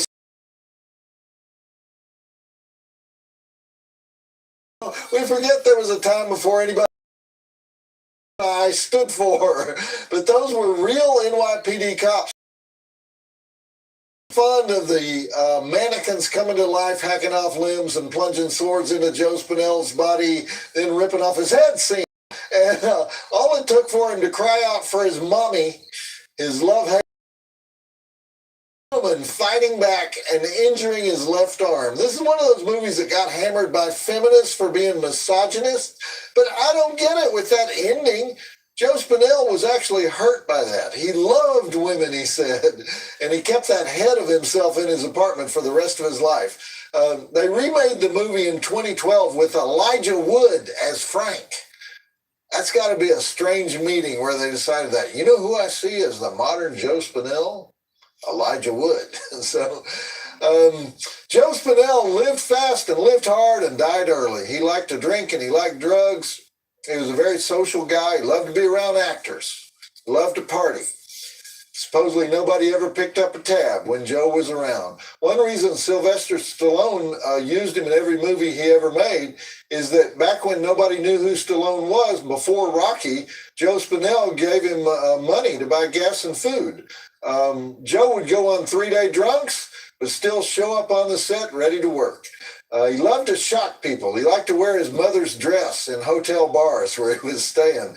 He loved strip clubs. He had a tendency to get into bar fights, which was especially dangerous since he was a hemophiliac. He would meet people on the street, decide they were right for a movie role, and get them cast in movies. He loved the editing room. He loved everything about movies. He married Jean Jennings, a porn actress. They had a baby together. He was very devoted to his mom. He loved horror films. And Bill Lustig was one of the many people who loved Joe Spinell, and he always tried to hire him. But unfortunately, by the time Bill made Vigilante in 1983, the drugs and the booze were starting to catch up with Joe, and he was becoming unreliable. And that added to the fact that his mother died, and he was closer to her than any other person in the world. And he was so distraught by that he continued to talk to her after she was gone. He would enter their apartment and say, "Hi, Ma, we're home," the rest of his life. And then in 1988, Lustig was doing a movie called Relentless, and he wanted to use Joe in it, so he called Joe. He always called Joe whenever he was making anything, and he offered him a role in the movie. And for the first time in his life, Joe turned down the role. He said, "I don't look good, Bill. I can't do it, and I lost my false teeth. I can't find them." And the night before he died, he went to Gallagher's Strip Club, a pretty notorious joint in Queens, and apparently, and he fell down in the shower, and he ended up bleeding all over his living room. The police found a massive amount of blood in his apartment. And they found that severed head sitting on his TV, which freaked out the police. And nobody's quite sure what killed Joe, whether it was the drugs or the booze or the hemophilia or just everything together. He was just burned out. As a result, there was never a Maniac 2, even though the original film made a lot of money. Lustig and Spinell had been planning it from an idea that Joe had. He was going to play a kiddie show host who goes after abusive parents. But as I said earlier, among character actors, Joe Spinell was considered a giant in the business. All right, time for the old drive-in mailbag. Oh my God, that's great. That is great. Yeah, that's terrific. You look just Round like of Joe applause Spinell. for Darcy, ladies and gentlemen. Lovely mail girl. That's quite the compliment. You got a lot of stuff here. Darcy, This the looks mail complicated girl. already. I do. So we have some puzzles that were sent to us by Matt Myers of Belleville, Illinois. He has a company called Messed Up Puzzles. And these are so hard that we've never actually been able to put one together. Yeah. So for Christmas, he sent to you Silent Night, Deadly Night.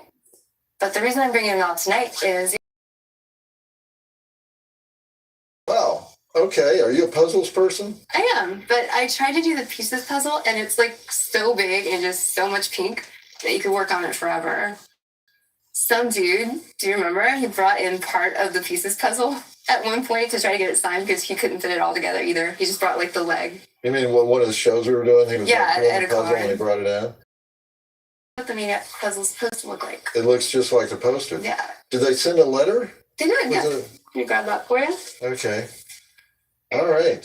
Sorry, got a little From bloody. Messed Up Puzzles of Belleville, Illinois. Dear Darcy, this is actually a letter to you. Dear Darcy, we wanted to reach out to say thanks for purchasing our pieces puzzle. The first one I did buy.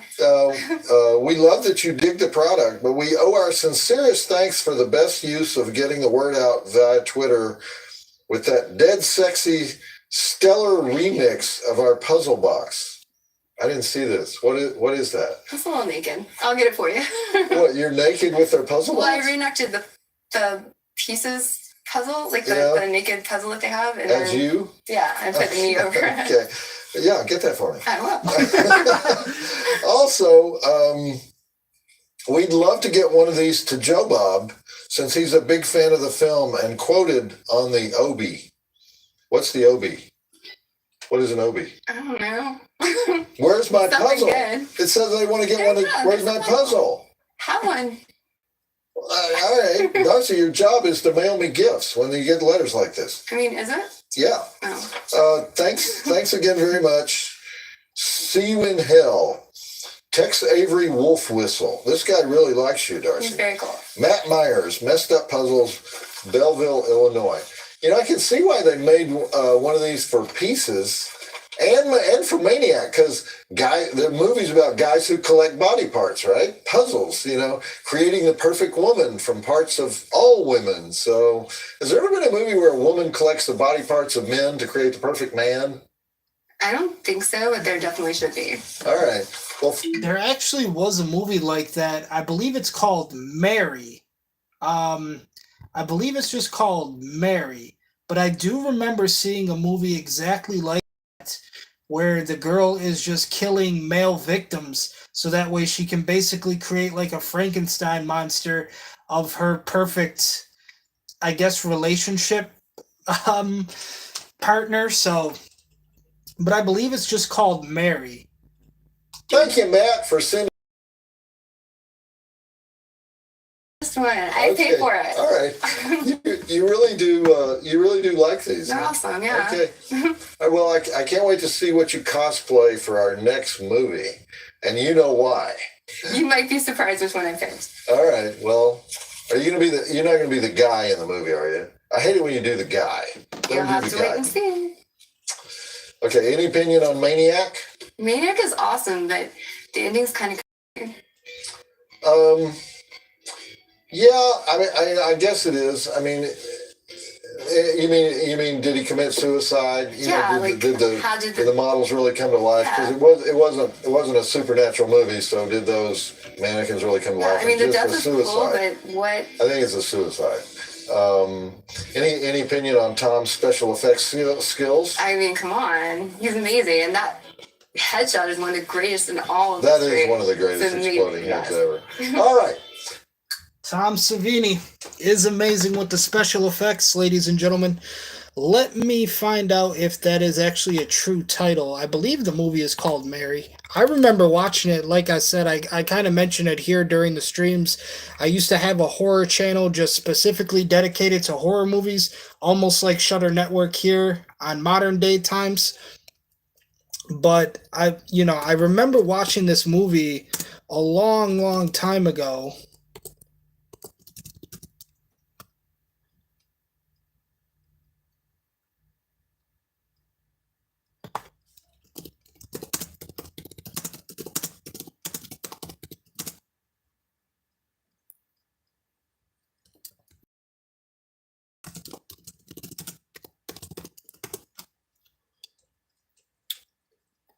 It was like on a little bit of a B movie channel.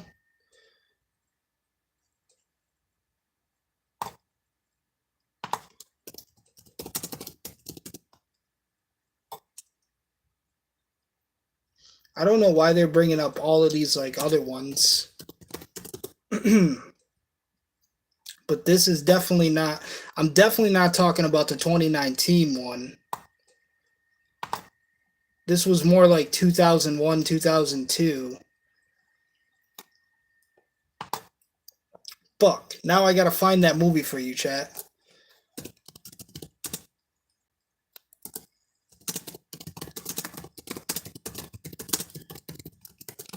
But I definitely remember watching it on like that B movie horror channel where it put me on to like a lot of the stuff that I love and appreciate today. If I could get this damn thing to load, that would be nice as well.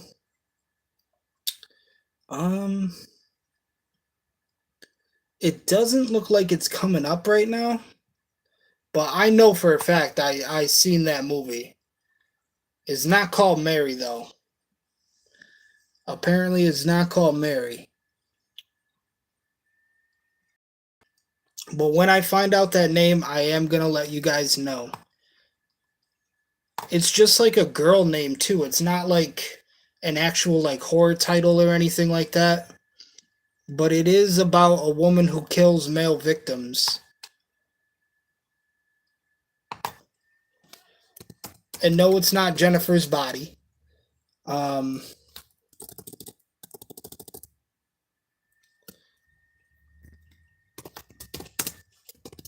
it's May. May. Okay, it's not Mary. It's May, like the month May.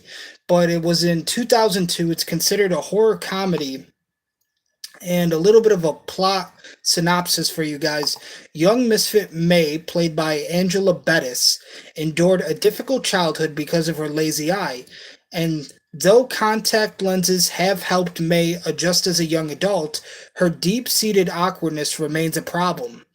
Um, a young man obsessed with fixing wrecked cars takes a shine to May's oddball ways, but May's strangeness ultimately drives him away, leaving her open to the advances of her co-worker Polly, Anna Faris, who is of course known for the Scary Movie franchise.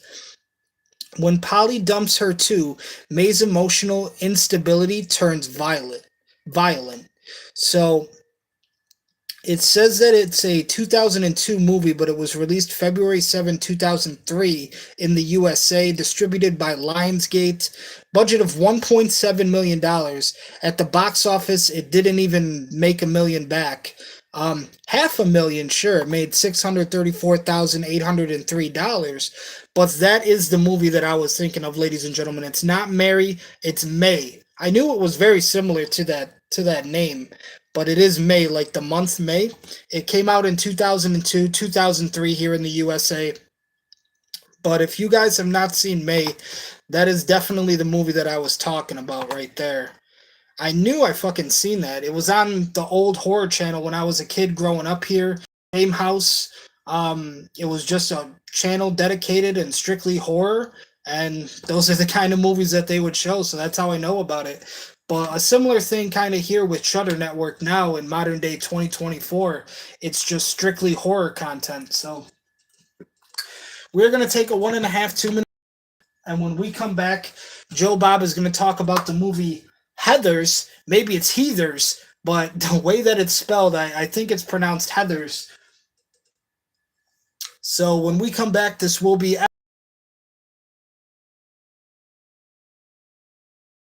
great, guys, and we will be right back. Thank you for being with me. I'll be right back.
Okay, ladies and gentlemen, ghosts and goblins, witches and wizards, vampires and werewolves.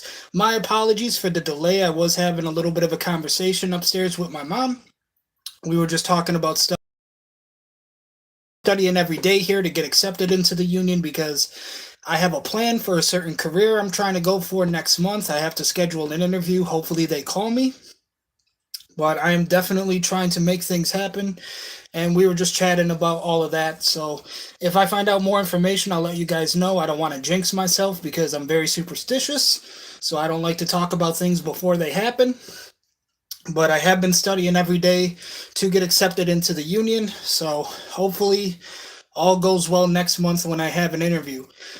If I have an interview, hopefully, knock on wood, they fucking call me up and I get to schedule one. I was even telling her, I mean, they could, call me and even want me to do an interview next month on my birthday, which is October 18th. But if that's what I got to do, then that's what I'm going to do. So, okay. Next movie here on our watch along for The Last Drive-In Season 7 with Joe Bob Briggs is going to be the movie Heathers.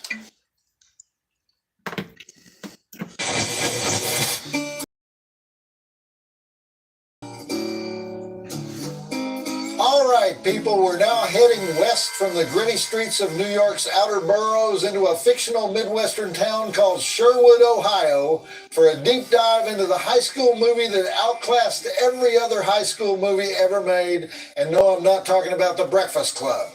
You know what I'm talking about? I'm talking about Heathers, the movie that, in my opinion, created the modern high school flick. If you don't have Heathers, you don't have Mean Girls, you don't have Juno, you don't have Gossip Girl or Glee or Clueless or Jawbreaker. And don't kill me for this, Darcy. You probably don't have Scream. You think Scream is the greatest movie ever written, right? So there can't be any earlier version. Anyway, Heathers is the movie that made it okay to go really, really dark in high school. And they did it at the height of John Hughes' popularity, and they suffered for it in many ways that we'll go into later. I love the Scream movies too. I actually appreciate Scream a lot because of its slasher genre horror, but also more recently Jenna Ortega has become a reoccurring cast member in the Scream movies. I've heard some rumors that she's not too interested in doing the next one because of backstage politics and shit with the basically just politics in general with what's happening with the movie. But I love seeing Jenna Ortega in the more recent Scream movies.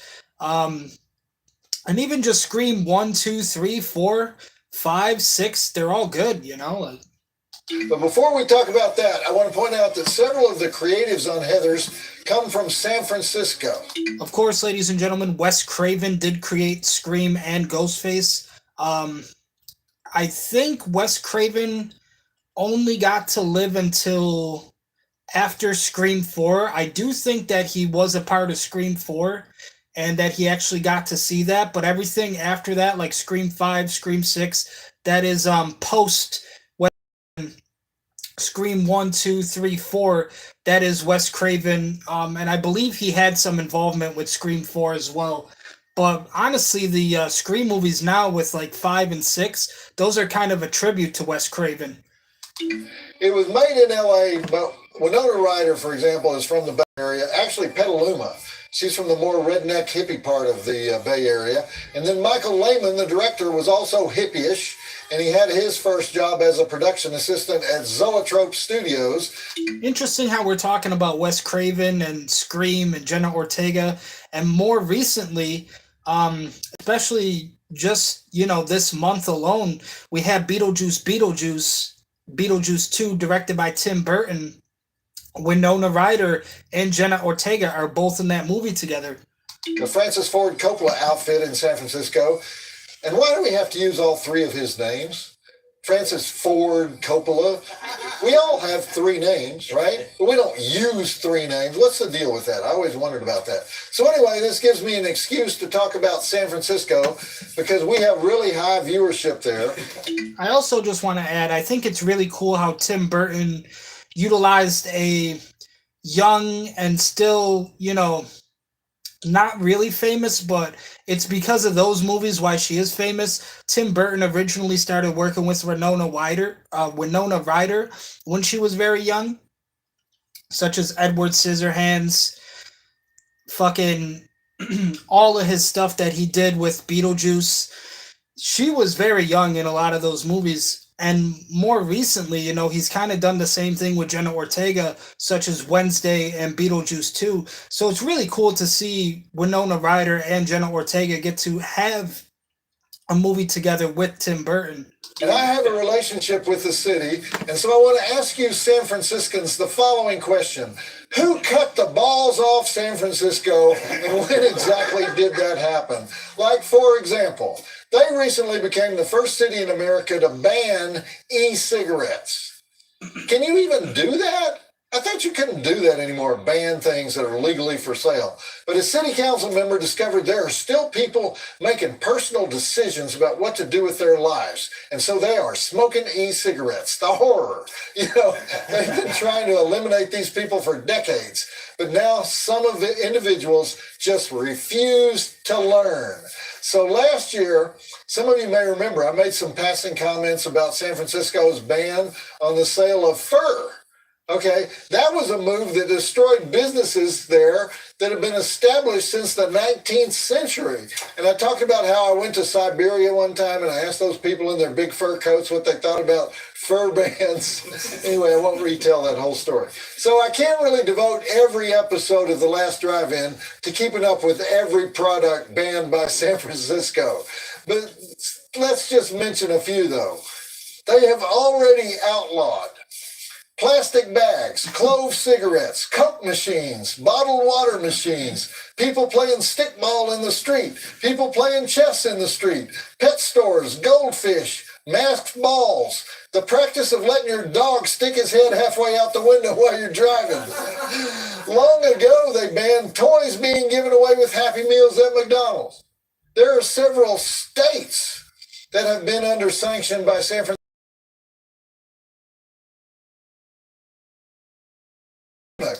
San Francisco don't want toys and Happy Meals?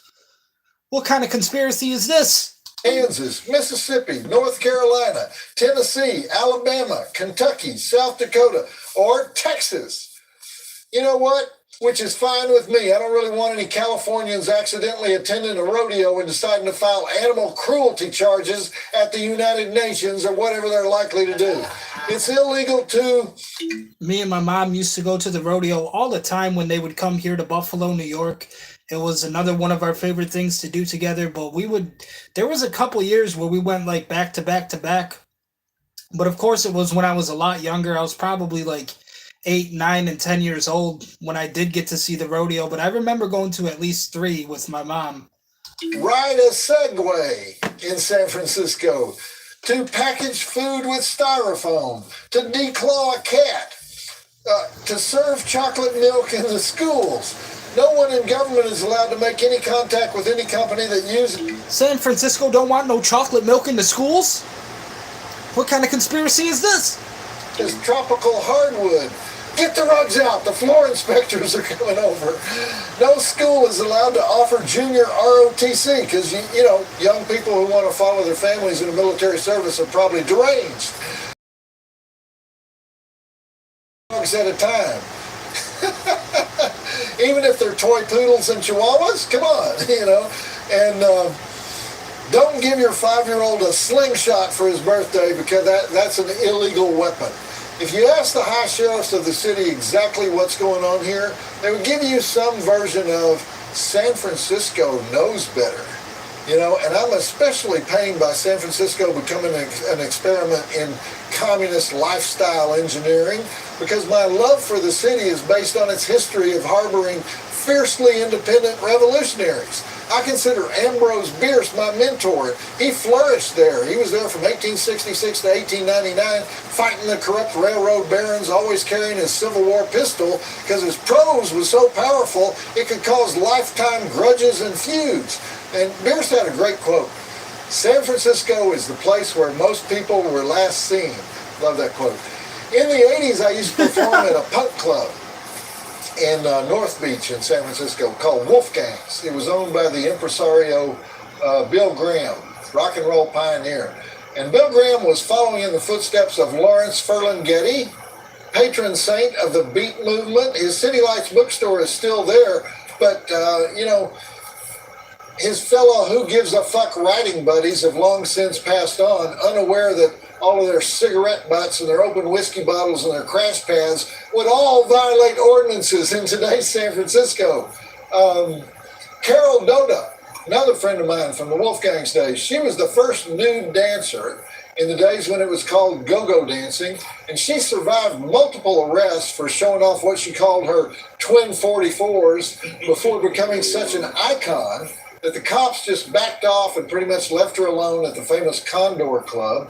And that club was, in turn, a precursor of the Mitchell Brothers' O'Farrell Theater, where modern pornography was born, where the lap dance was born. There was a period in the late 80s and early 90s when I would guest DJ on a San Francisco station called K-Fog, probably the greatest rock station ever. One day, Jerry fucking Garcia called in on the request line when I was there. In other words, San Francisco was always the place where people didn't make rules, they broke rules. They didn't ask permission, they didn't ask forgiveness. It was a safe haven for unconventional lifestyles, unconventional opinions, unconventional behavior. I wonder what Hunter S. Thompson, he was a frequent resident of San Francisco. I wonder what he would think of the ordinance against stink bombs. Because Hunter loved every kind of explosive device, but especially explosive devices that caused noise and mischief. Hell, I know what he'd think of it. It would inspire him to toss a stink bomb into the city council chambers. You know, that would be the place where they Juul electronic cigarettes. Juul is a San Francisco company. So once again, the city is eating its young. I mean, they're trying to legislate out of existence a $2 billion local firm that employs 1,500 people. And the argument is that young people shouldn't be vaping.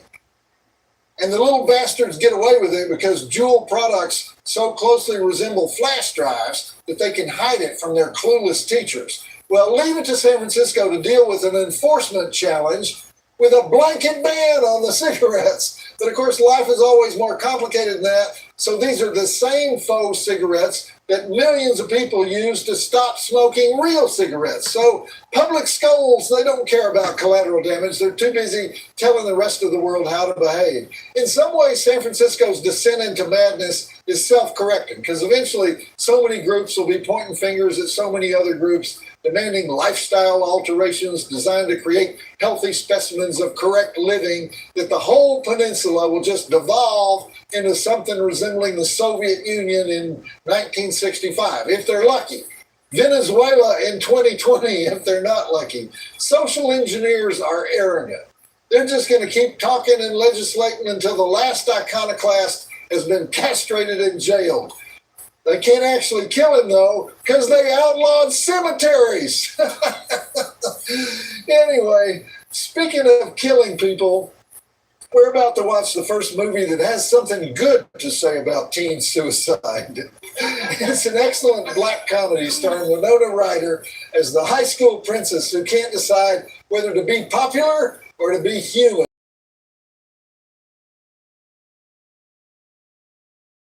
Besides, it's all her weird beard psycho boyfriend's fault. Christian Slater doing his best Jack Nicholson imitation. Slater has the best line in the movie. Maybe I am killing everyone in the school, but nobody loves me. The first murder is an accident when they dare Heather #1 to drink some liquid Drano. Whoops! It's the most popular funeral in the history of the school, but how to explain it? A suicide note. It's dramatic. The media will love it. It's full of troubled youth material for TV, but once you kill one Heather, who can stop? I think you can see where this is going, so let's look at those drive-in totals and hit play. We have 5 dead bodies, no breasts. No breasts. Probably because everybody in the cast is underage.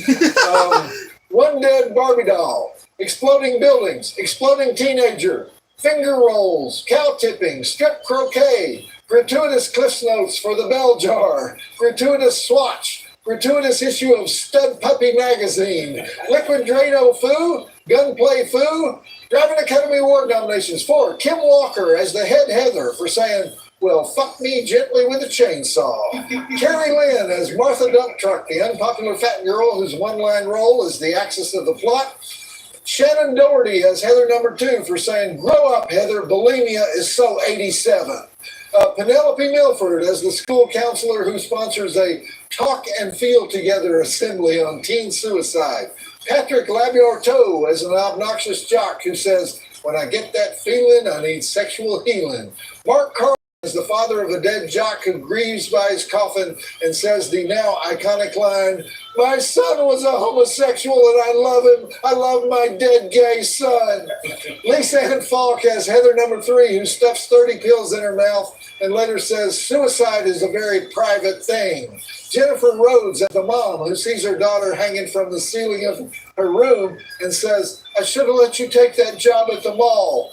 And Daniel Waters, the screenwriter, who makes poetry out of the term flim glob and writes lines like, great pate, Mom, but I have to motor if I'm going to make it to the funeral. And if you were happy every day of your life, you wouldn't be a human being, you'd be a game show host.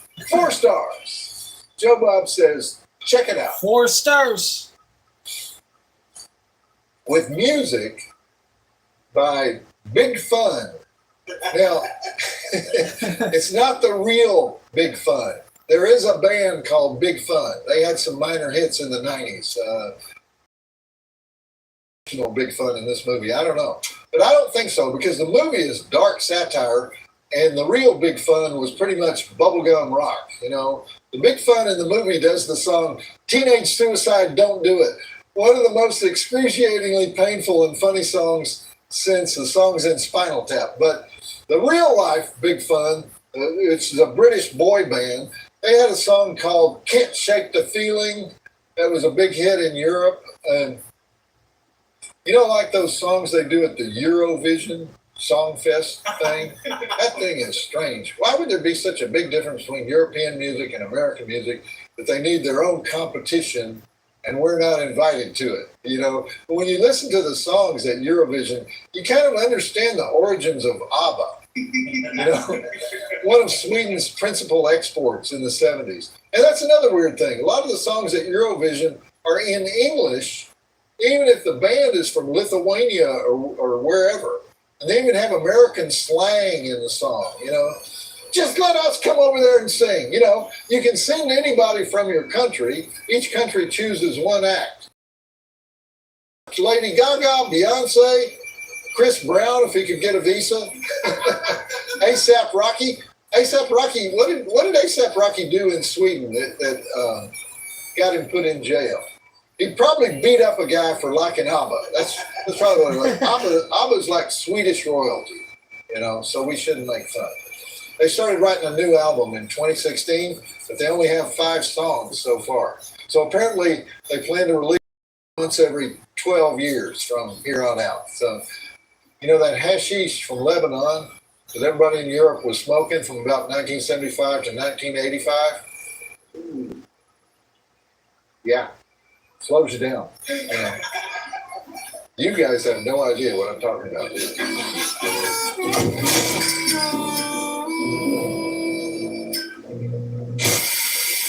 4 stars for the movie Heathers. And it got no breasts. Joe Bob gave it 4 stars.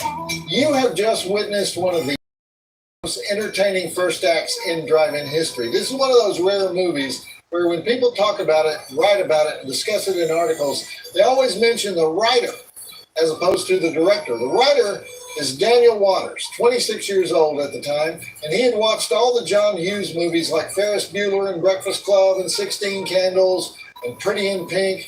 And as a fairly recent high school graduate himself, James Riley High School, South Bend, Indiana, he thought those films were just a bit unrealistic, and he didn't really plumb down into the depths of evil that roamed through the corridors of American schools. It was also the time when teen suicide was a big thing in the media.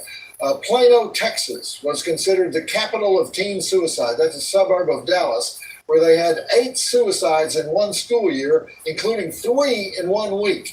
And so Daniel Waters took the 2 ideas, the unreality of John Hughes movies and the teen suicide story. And he asked the question, what if Stanley Kubrick made a high school movie?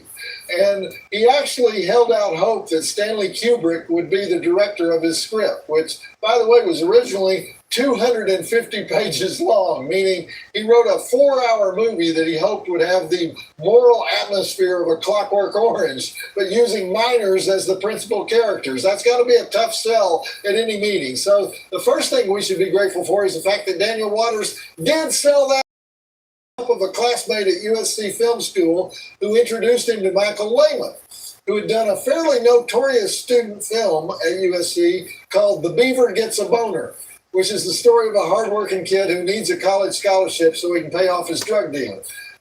Lehman is a very cerebral guy.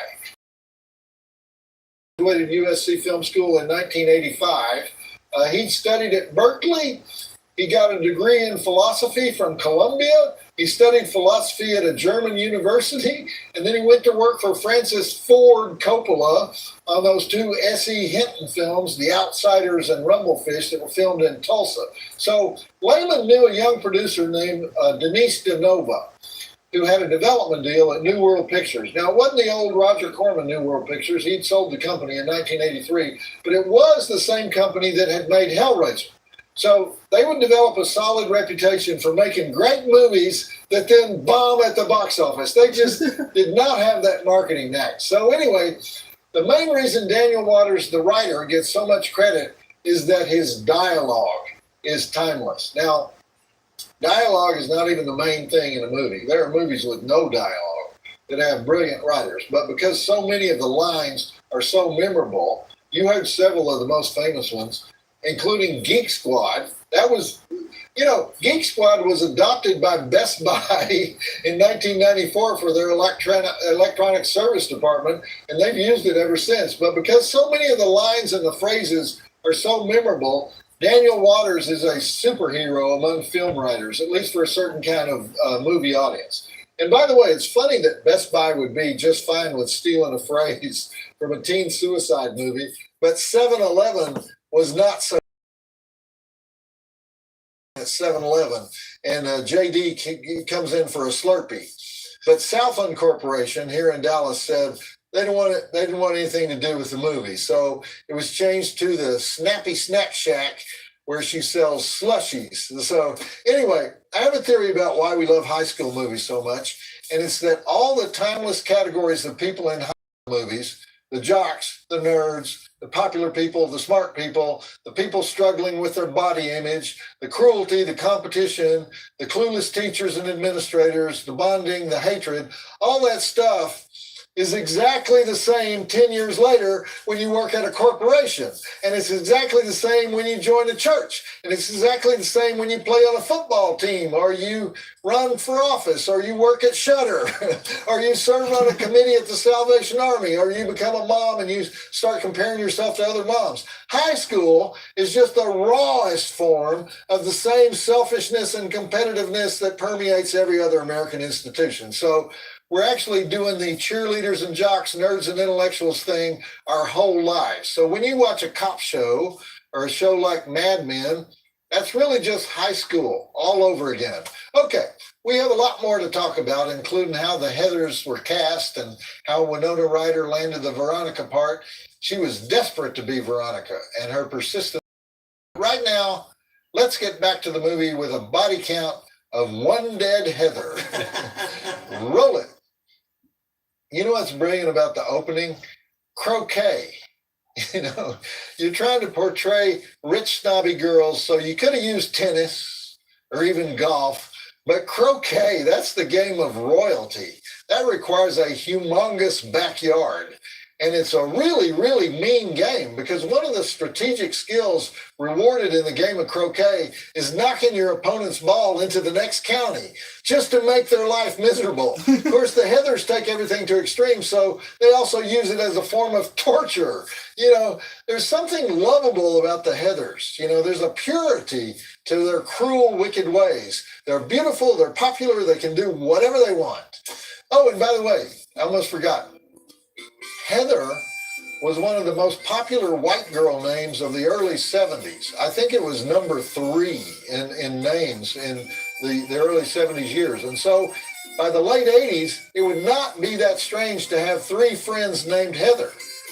Heather is just a Scottish flower. It grows on the moors and the heaths, but it became sort of a badge of privilege. It was a country club name. And then, like all names that are overused, it later became a redneck name. So by 2005, you would never name your kid Heather unless you lived in East Tennessee and you were descended from Scotland. So the snobby girls had to move on to other names like Claire and Madeline and Caitlin. I think we made this movie today, it'd be Caitlin's, because it's French and it means pure. So it would be especially ironic. Caitlin's can play croquet. If your name is Twyla Faye, you don't play croquet. Unwritten rule.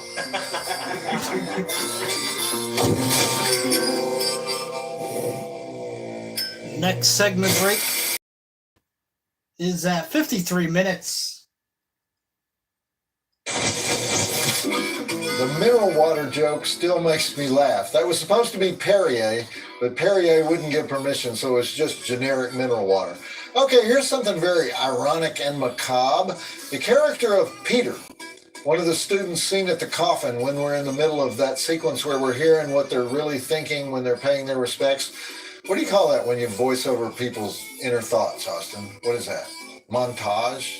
There's another name for it. Anyway, the character of Peter is an actor named Jeremy Applegate, and in his head he says to me because I don't think I could handle suicide. 12 years later, Jeremy actually killed himself with a shotgun at the age of 34. But the macabre coincidences don't stop there. Heather Chandler, Heather number 1, the dead Heather, is played by Kim Walker. She had come to Los Angeles from New York City, where she attended the famous Fiorello LaGuardia School of the Performing Arts with Jennifer Aniston. They were best friends. And then she had several supporting roles, Matlock, Highway to Heaven, and retired from acting in the late 90s, and then died at the age of 32 in 2001, okay? That was her line. Did you eat a brain tumor for breakfast? And she died of a brain tumor. Now that we're all cheered up, how guilty do you think Veronica is in this story? She's not entirely innocent, is she? People always identify with Veronica. They're generally giving her credit for being decent, but sort of caught up in high school evil. It's that old thing that parents say when their sons and daughters are being hauled off to prison. Well, she just got in with the wrong crowd. She's really a good person. But the Winona Ryder character is named Veronica Sawyer. That's a combination of the bad girl in the Archie comics, Betty and Veronica, Veronica being the brunette temptress, and the bad boy in the 2 Mark Twain novels about teenagers, Tom Sawyer being the prankster and the screw-up, Huckleberry Finn being the good one. Okay, you think I'm making that up? Look at the Renee Estevez character, the one who used to be the closest friend with Veronica, but now she just hangs around trying to be close to her. Her name is Betty Finn in the movie, a combination of the good girl in the Archie comics, Betty, and the good boy in Mark Twain, Huckleberry Finn. So the obvious signal here is that Veronica is not entirely innocent. Sure, she doesn't put the Drano in the drink, but she doesn't call the police either. And she does write the fake suicide note. And let's assume that she's so naive that she really does believe there are special bullets that you can put in a gun that break the skin but just tranquilize you. JD warns her. He says they're Ich-Luga bullets used by the Nazis and acquired by his grandfather during World War II. Of course they are. Ich-Luga means I'm lying in German. And she sees the first jock die before she kills the second jock. And yet we still identify with her, partly because of the outrageousness of the people she kills, but also because we know that we might not go to the police either. Daniel Waters, the screenwriter, calls her an Albert Speer character, meaning the Nazi who didn't kill anybody in the war. He was in charge of making weapons, but we couldn't prove he knew anything about how the weapons were used. But he seemed to just go along with everything. We still found him guilty and gave him a 20-year sentence. He was sort of convicted of being a friend of Hitler, of just sort of benefiting from his relationship with a psychopath. All the names in this movie are interesting. It's set in Westerberg High School in Sherwood, Ohio. All right, anyone in the 80s would get the Westerberg reference. Paul Westerberg, lead singer of The Replacements, who wrote the indie rock lyric, fuck school, fuck my school. And then Sherwood is Sherwood Anderson, who wrote Winesburg, Ohio, the original source book on small town judgment, hypocrisy, and violence. You could also make an argument for Sherwood referring to Sherwood Forest, kill the rich and all that. The Christian Slater character, and by the way, whenever anybody says, why is Christian Slater doing a Jack Nicholson impersonation? The filmmakers would always answer, no, you don't understand. He really talks that way. Yeah, he really talks that way because he idolized Jack Nicholson. But very strange to me when I first saw this movie. But that character is named JD, which obviously means an archetypal rebel, because it could be James Dean. It could also be J.D. Salinger.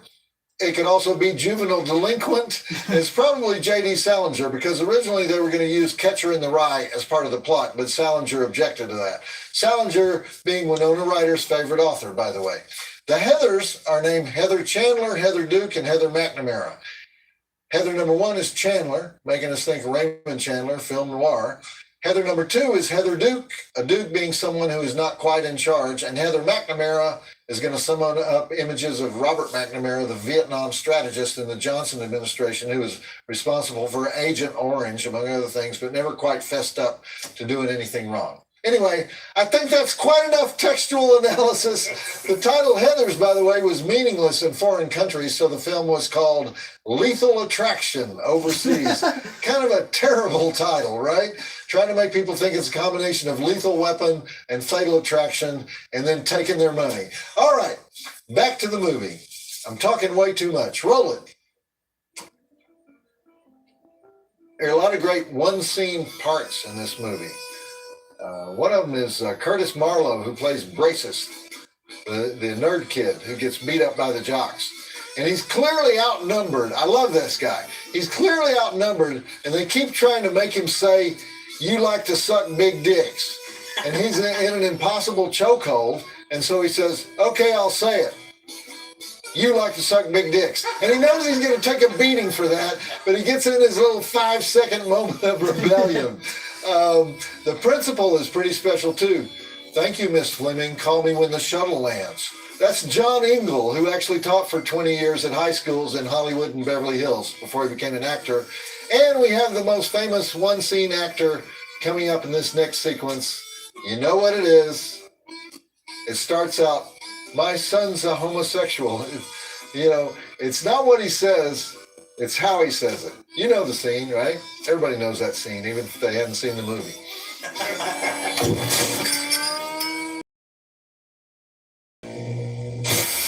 The next segment break is at 1 hour, 4 minutes.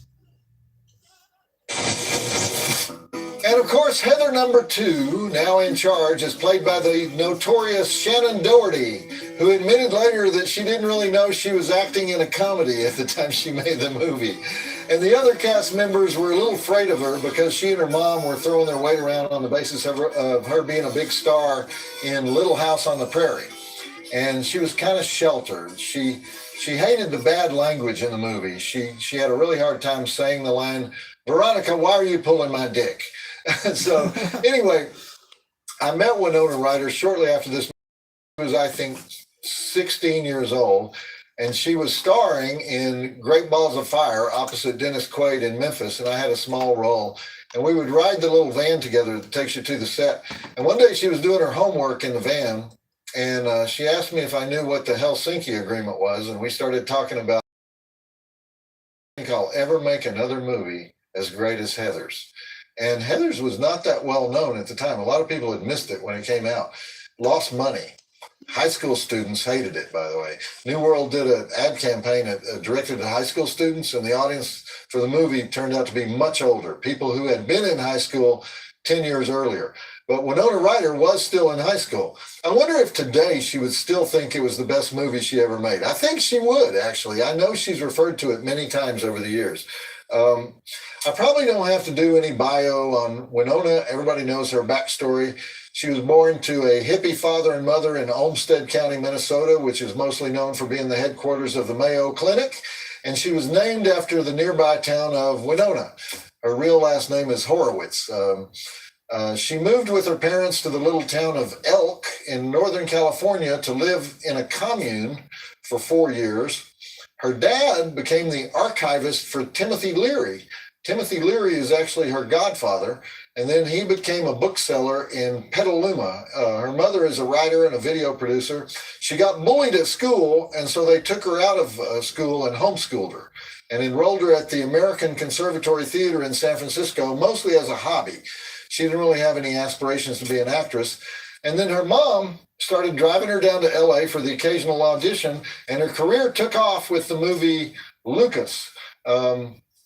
Winona Ryder was still only 15 when she tried out for Heathers, and she was a tough sell because she had only been the geek girl in Lucas, and she also played a very gothy character in yet been released, but she was actually the third choice for the role. The first choice was Justine Bateman. That's who the studio wanted. She passed on it. The second was Heather Graham. She really wanted to do it, but she was only 17, so her parents had to approve. And her FBI agent father said he thought the script was satanic, so she couldn't do it. Daniel Waters is proud of that, by the way. So Winona got the part she had been fighting for all along and to prove to them that she wasn't always geeky and gothy. She went to Macy's at the Beverly Center shopping mall and got a complete makeover. So anyway, it'd be interesting to ask her today if she still thinks Heathers is better than The Age of Innocence or Girl Interrupted or Little Women or Black Swan or Edward Scissorhands. And while we're on the subject of casting, the unknown Brad Pitt read for the part of JD, but nobody was impressed with him. They thought he was too nice a guy. Okie dokie. Back to the movie. I have another theory about high school. They could have had Brad Pitt. I think at some level, everybody hates high school. Even the people who seem to succeed at it, because it's terrifying. And because you have to act like it's not terrifying. Even the head cheerleader and the quarterback are terrified that they'll be replaced or screw up, you know? And also because parents, even young parents, they have this thing in their brain that romanticizes their own high school years and forgets all the terrifying parts. And so they're like, what's wrong with you? It's high school, you know?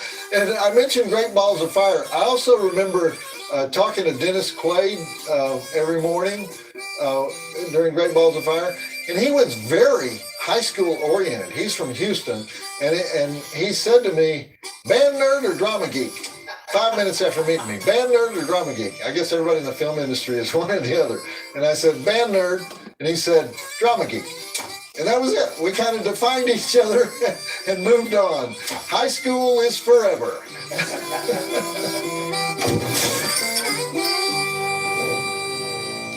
Since we're talking about high school, I went to high school at South Park. It's literally just up the street from me. I could walk there and back if I wanted to. I remember telling my dad before he passed away, I got accepted into South Park, and his exact words were, that's nothing to be proud about. And then, of course, you know, he passed away not some time later after that. But I went from high school at South Park from 2012 to 2016, never graduated, but I did make it to senior class. And my senior year, our football team, South Park, actually won the state championship. So that was like a really big moment for us. I knew they were like baseball champions before that, but, you know, football is definitely the big one. I mean, so shout out to the South Park Sparks. Next segment break in hour 16. You know, you can't watch this movie without thinking about two high schools, Columbine and Parkland, for two different reasons. Columbine, they spent years trying to psychoanalyze the two wannabe goth badasses who went psycho with guns, and they never figured it out. Of course, no one ever just said they were idiots with stupid reasons for their stupid plan, because that would lessen the importance of it and be scarier. Nobody wants to think that high school kids can be that shallow. It's like Leopold and Loeb. Leopold alone dangerous. Low balone is not dangerous. Put them together and they think, I wonder what it'd be like to kill somebody. You know, JD probably wouldn't be a killer if he wasn't trying to impress Veronica. And then again, did you notice that in his room, there's a rodent cage and it's empty? That is one sign of a serial killer. And then the second high school you think about is Parkland, because that was the first time after a teen tragedy that all the teens became media celebrities themselves, just like in Heathers. Everyone feels like they have to say something profound about the suicide. And you may have noticed that any adult who criticized the teens at Parkland or suggested that maybe they were being overdramatic was shut down with extreme prejudice. There's a ritual that must be observed whenever a teenager dies a violent death. And Heather sort of nails the underlying psychology of it with the character of Miss Fleming, the touchy-feely hippie teacher. And she's actually right. You have to go to the assembly and join hands in order to get through it. If you don't do that, you're a jerk. That's Penelope Milford, by the way, playing Pauline Fleming. She had been nominated for an Oscar in Coming Home, but who knew she could do comedy that well? And Heather number 3. Heather McNamara is played by Lisanne Falk, who had been a supermodel at age 14, but now she was 23. She had published a book called Lisanne, Portrait of a Teen Model, and there's a famous photo of her with Brooke Shields. They're dressed up like twins at age 13, kind of a controversial photo because it was so sexual, but it was in Life magazine and it catapulted both of their modeling careers. But anyway, Lisanne does a great job of being the vulnerable Heather. What else? Oh, yeah. People don't like me to point this out, but Heathers has an almost identical plot as an earlier film called Massacre at Central High. The only difference is that the 3 bullies in Massacre at Central High are male.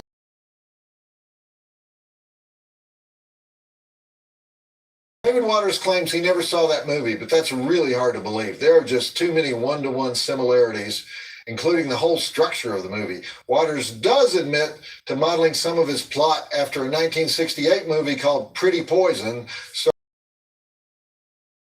prison, who preys on a vulnerable teen played by Tuesday Weld. But back to it. Roll film. The budget of this movie was just $3 million, so they didn't actually go to Ohio to shoot it. The building they used is Verdugo Hills High School in Tujunga, just north of Burbank. And they also had a few scenes at John Adams Middle School in Santa Monica. You do see a palm tree in one scene. You can sort of always tell when they're cheating the Midwest by using Southern California. To me, it just feels very California. It doesn't feel Ohio at all. Somebody asked Waters why he chose Ohio instead of Indiana, which is where he grew up. And he said, Indiana was too hick. Is Indiana hickier than Ohio? You know, I think there's equal hickdom there. You know, is there that big of a difference between Indianapolis and Columbus or Cincinnati? It reminds me of my youth in Arkansas when people would say, hey man, that was great. I mean, for Arkansas. You know, Indiana and Arkansas are like the Martha dump trucks of states. When I was growing up, the first sports that my dad actually had me participate in was Little League Baseball, and I also did soccer, which is European football to most of you. But I was a really good goalkeeper in soccer too. I think we actually made it to like the championship or something. I know I got a trophy for it. But Little League Baseball, I wasn't too big a fan of. I mean, I was probably only like 4 or 5. And around that time, I mean, nobody's an all-star. Nobody's fucking hitting home runs out into the field, you know what I mean? So baseball, I kind of thought was pretty boring. Didn't really carry on with it in the rest of my life. Soccer, like I said, I was pretty good at that. I was really good at being a goalie and a goalkeeper. After that, though, I pretty much just graduated towards hockey, and I really like to play hockey. I played at Cazenovia, which is the same place where Patrick Kane played hockey here in South Buffalo. I did track and field for my elementary school, and when I won my track and field, when I went to the championships and I won, I actually competed at the Buffalo War Field before they went to Ralph Wilson in Orchard Park. I did get to compete at the Buffalo War Memorial, won there. Um, I did, after I was still in elementary school when I did track and field and hockey. And then after all of that, I mean, I had scouts interested in me for lacrosse. When I got to high school, I was kind of interested in playing football and basketball. I could have honestly been like a tri-sport athlete with like football, basketball, and lacrosse even. Um, but once I got to high school, I mean, I kind of just gave up on sports. I didn't really have an ambition for it anymore. My father passed away, like I said, before I ever had even gotten to high school. And he was kind of like a big driving force of why I even competed in sports to begin with. I Taekwondo in Orchard Park. They had an academy down there where I studied Taekwondo, studied pro wrestling over in Lackawanna. Grapplers Anonymous. Had to stop the pro wrestling training because I couldn't afford it anymore. It was like $100 a month, but that was, I couldn't afford $100 anymore every month, so I had to stop. When I did pro wrestling training, I also went there with Daniel Garcia, who now is in AEW, All Elite Wrestling. So congratulations, Daniel Garcia. But I think when I did high school, I could have definitely done like football, basketball, and lacrosse if I really wanted to, and I really wanted to put my mind to it. But like I said, after high school, I just kind of, had no more drive. I had no more ambition to really do sports anymore. And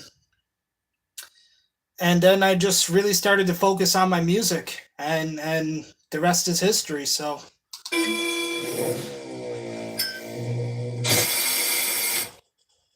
The next segment break here at an hour, 25 minutes. Christian Slater was 19 years old at the time this movie was made. Of course, we now know that he was a bad boy in real life, not unlike the JD character, although hopefully not quite as homicidal. He and Winona Ryder had... I think it was one of those fake romances that you do for the publicity, because Slater was actually dating Kim Walker, Heather number one. They've both given interviews about it, and Christian Slater says that he and Winona dated and he was in love with her. Winona Ryder says they never dated and she never understood what they were doing. Both statements could be true because they were teenagers. Christian Slater was born into a performing family. His father was a soap actor, resulting in Christian's TV debut at age 7 on The Edge of Night. He worked on Broadway as a child. In The Music Man at the age of 9. He dropped out of high school in order to move to LA, and his breakthrough movie was The Legend of Billie Jean in 1985 with Helen Slater. Just a coincidence that they're both named Slater. And then he followed that up with The Name of the Rose in 1986, so he was not unknown at the time, but he was not very well known. The rest of his Hollywood LAPD, caught with his weapon at the airport, assaulting his girlfriend, assaulting a police officer, and cocaine abuse. Other than that, starring in True Romance, probably his most popular film, Jesus. And trying to get Jack Nicholson to notice him. And now that we know JD is trying to blow up the school, just like the third act of Massacre at Central High, we better get back to the movie. Roll it. And one thing I need to clear up. Earlier when I was talking about Big Fun, the band in the movie that sings Teenage Suicide Don't Do It. And by the way, you need to go to YouTube and listen to the whole song. We didn't hear all of it because JD shot up the radio. But I got off the subject and I started talking about another British boy band called Big Fun. And I neglected to tell you the band that the Big Fun in the movie is modeled on is Wham! George Michael and... the other guy, I don't remember the other guy's name. They were like completely finished by 1986, but people still remembered their songs like Wake Me Up Before You Go Go.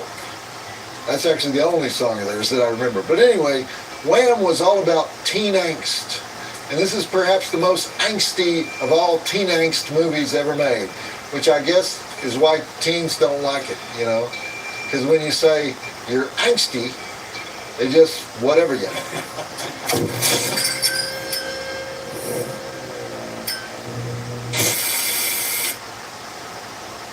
This is after the end credits.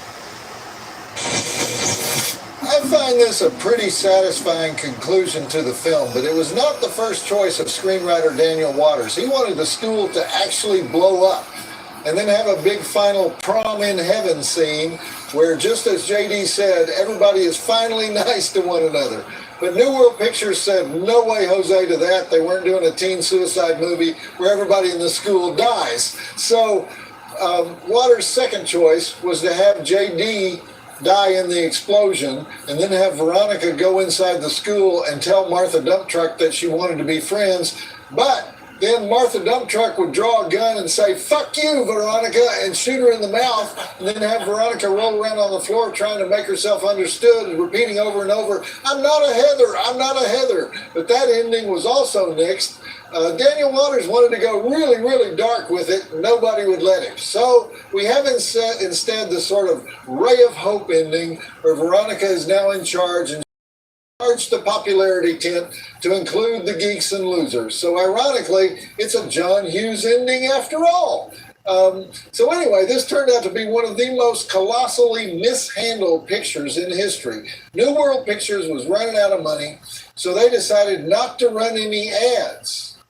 You know, at the time, you had to run newspaper ads for any theatrical release. The only places that got noticed at all were LA and New York and Chicago, and one drive-in critic in Texas. But high school students didn't like it. And Roger Ebert gave it 2.5 stars. And in general, critics dismissed it as I find it extremely sophisticated satire. Anyway, Daniel Waters would go on to write The Adventures of Ford Fairlane, another big flop starring Andrew Dice Clay, and then Hudson Hawk, another big flop starring Bruce Willis, also directed by Michael Lehman, director of Heathers. And then he would get his footing with Batman Returns and Demolition Man. Winona Ryder would become a cult heroine for indie bands, mainly because of this movie. Just about every indie band of the 90s had a Winona Ryder song. Michael Lehman would make 2 more flops, Meet the Applegates and Hudson Hawk, and then go on to a long career in television, including The Larry Sanders Show, American Horror Story. He worked on that. New World Pictures would release 1 more movie and then go out of business. And for many years, Winona Ryder kept bugging Waters and Lehman to make a sequel. And Waters came up with kind of a cursory plot for a sequel, but nothing ever came of it. And as Waters said to one interviewer, teen tragedy is not as funny today. Lehman still says it's the best script he ever directed, and he's directed a lot. Okay, Darcy, you know what? There were so many. Darcy, ladies and gentlemen, round of applause for Darcy, the lovely male girl. You would choose Heather number 1 because you always like the biggest bitch in the movie, and you can do those 80s shoulder pads and the big hair and all that. But you've not only gone Veronica on me, you've gone the musical version of Veronica, right? Isn't that the musical Heather's? I'm shocked to recognize it. Yeah, it is. Okay. Veronica's awesome. Well, all right. There's a Heather's musical. It played off Broadway. Playing in one of those weird underground theaters in Hell's Kitchen. Did you see the musical? No. Okay, well, did you listen to any of the music? I've heard some of it, yeah. Was it any good? Any of it any good? I'm not a huge musical person. Okay. Well, it played at the same theater where Jeffrey Combs did his Edgar Allan Poe show and where they did Evil Dead the musical and the Toxic Avenger. Started this in the 90s, you know, taking and turning them into musicals. So, you know, it wasn't Weezer level music, I assume. I mean, nothing is. Let's be real. They should have gotten the Replacements to do the score, because the Replacements are the inspiration for the name Westerberg High School. And they're alt-rock pioneers. Oh, wait! Do they do a big production number? Well, you wouldn't know. But I think they do a big production number for the song Teenage Suicide, Don't Do It. I would love to see that production number. But unfortunately, they couldn't get Wham for this because, you know, George Michael. Okay. You know what? I know you got a Silver Bolo Award for me tonight, but this makes me think we should open up the Silver Bolo competition to include theater, right? That can be horror media. Sometimes it can Silver be Bolo horrible Award. horror media like Carrie. You saw Carrie? I in didn't the see theater. Carrie. You didn't see it did you see it in New York or LA? LA. Okay, so you saw, you not only did you see Carrie, you saw the road company in Carrie. All right. Well, we've mentioned it before, perhaps the worst Broadway history, but I digress. It's time for the presentation. Alrighty.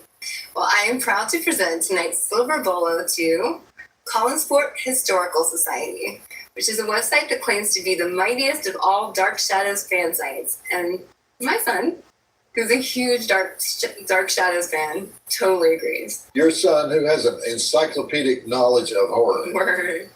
Yes, the site is run by Cousin Barnabas, who describes himself as just a small town television vampire trying to make it in a big city. And he's an ardent Last Drive-In supporter. Now, the fact that he's a Last Drive-In supporter, does that affect your decision? That he's Only a fan? little. Okay, where does Cousin Barnabas live? In that dark region where all vampires dwell. Columbia, South Carolina. What was that? The shout out for South Carolina. Cousin Barnabas is also the creator and seller of groovy horror art.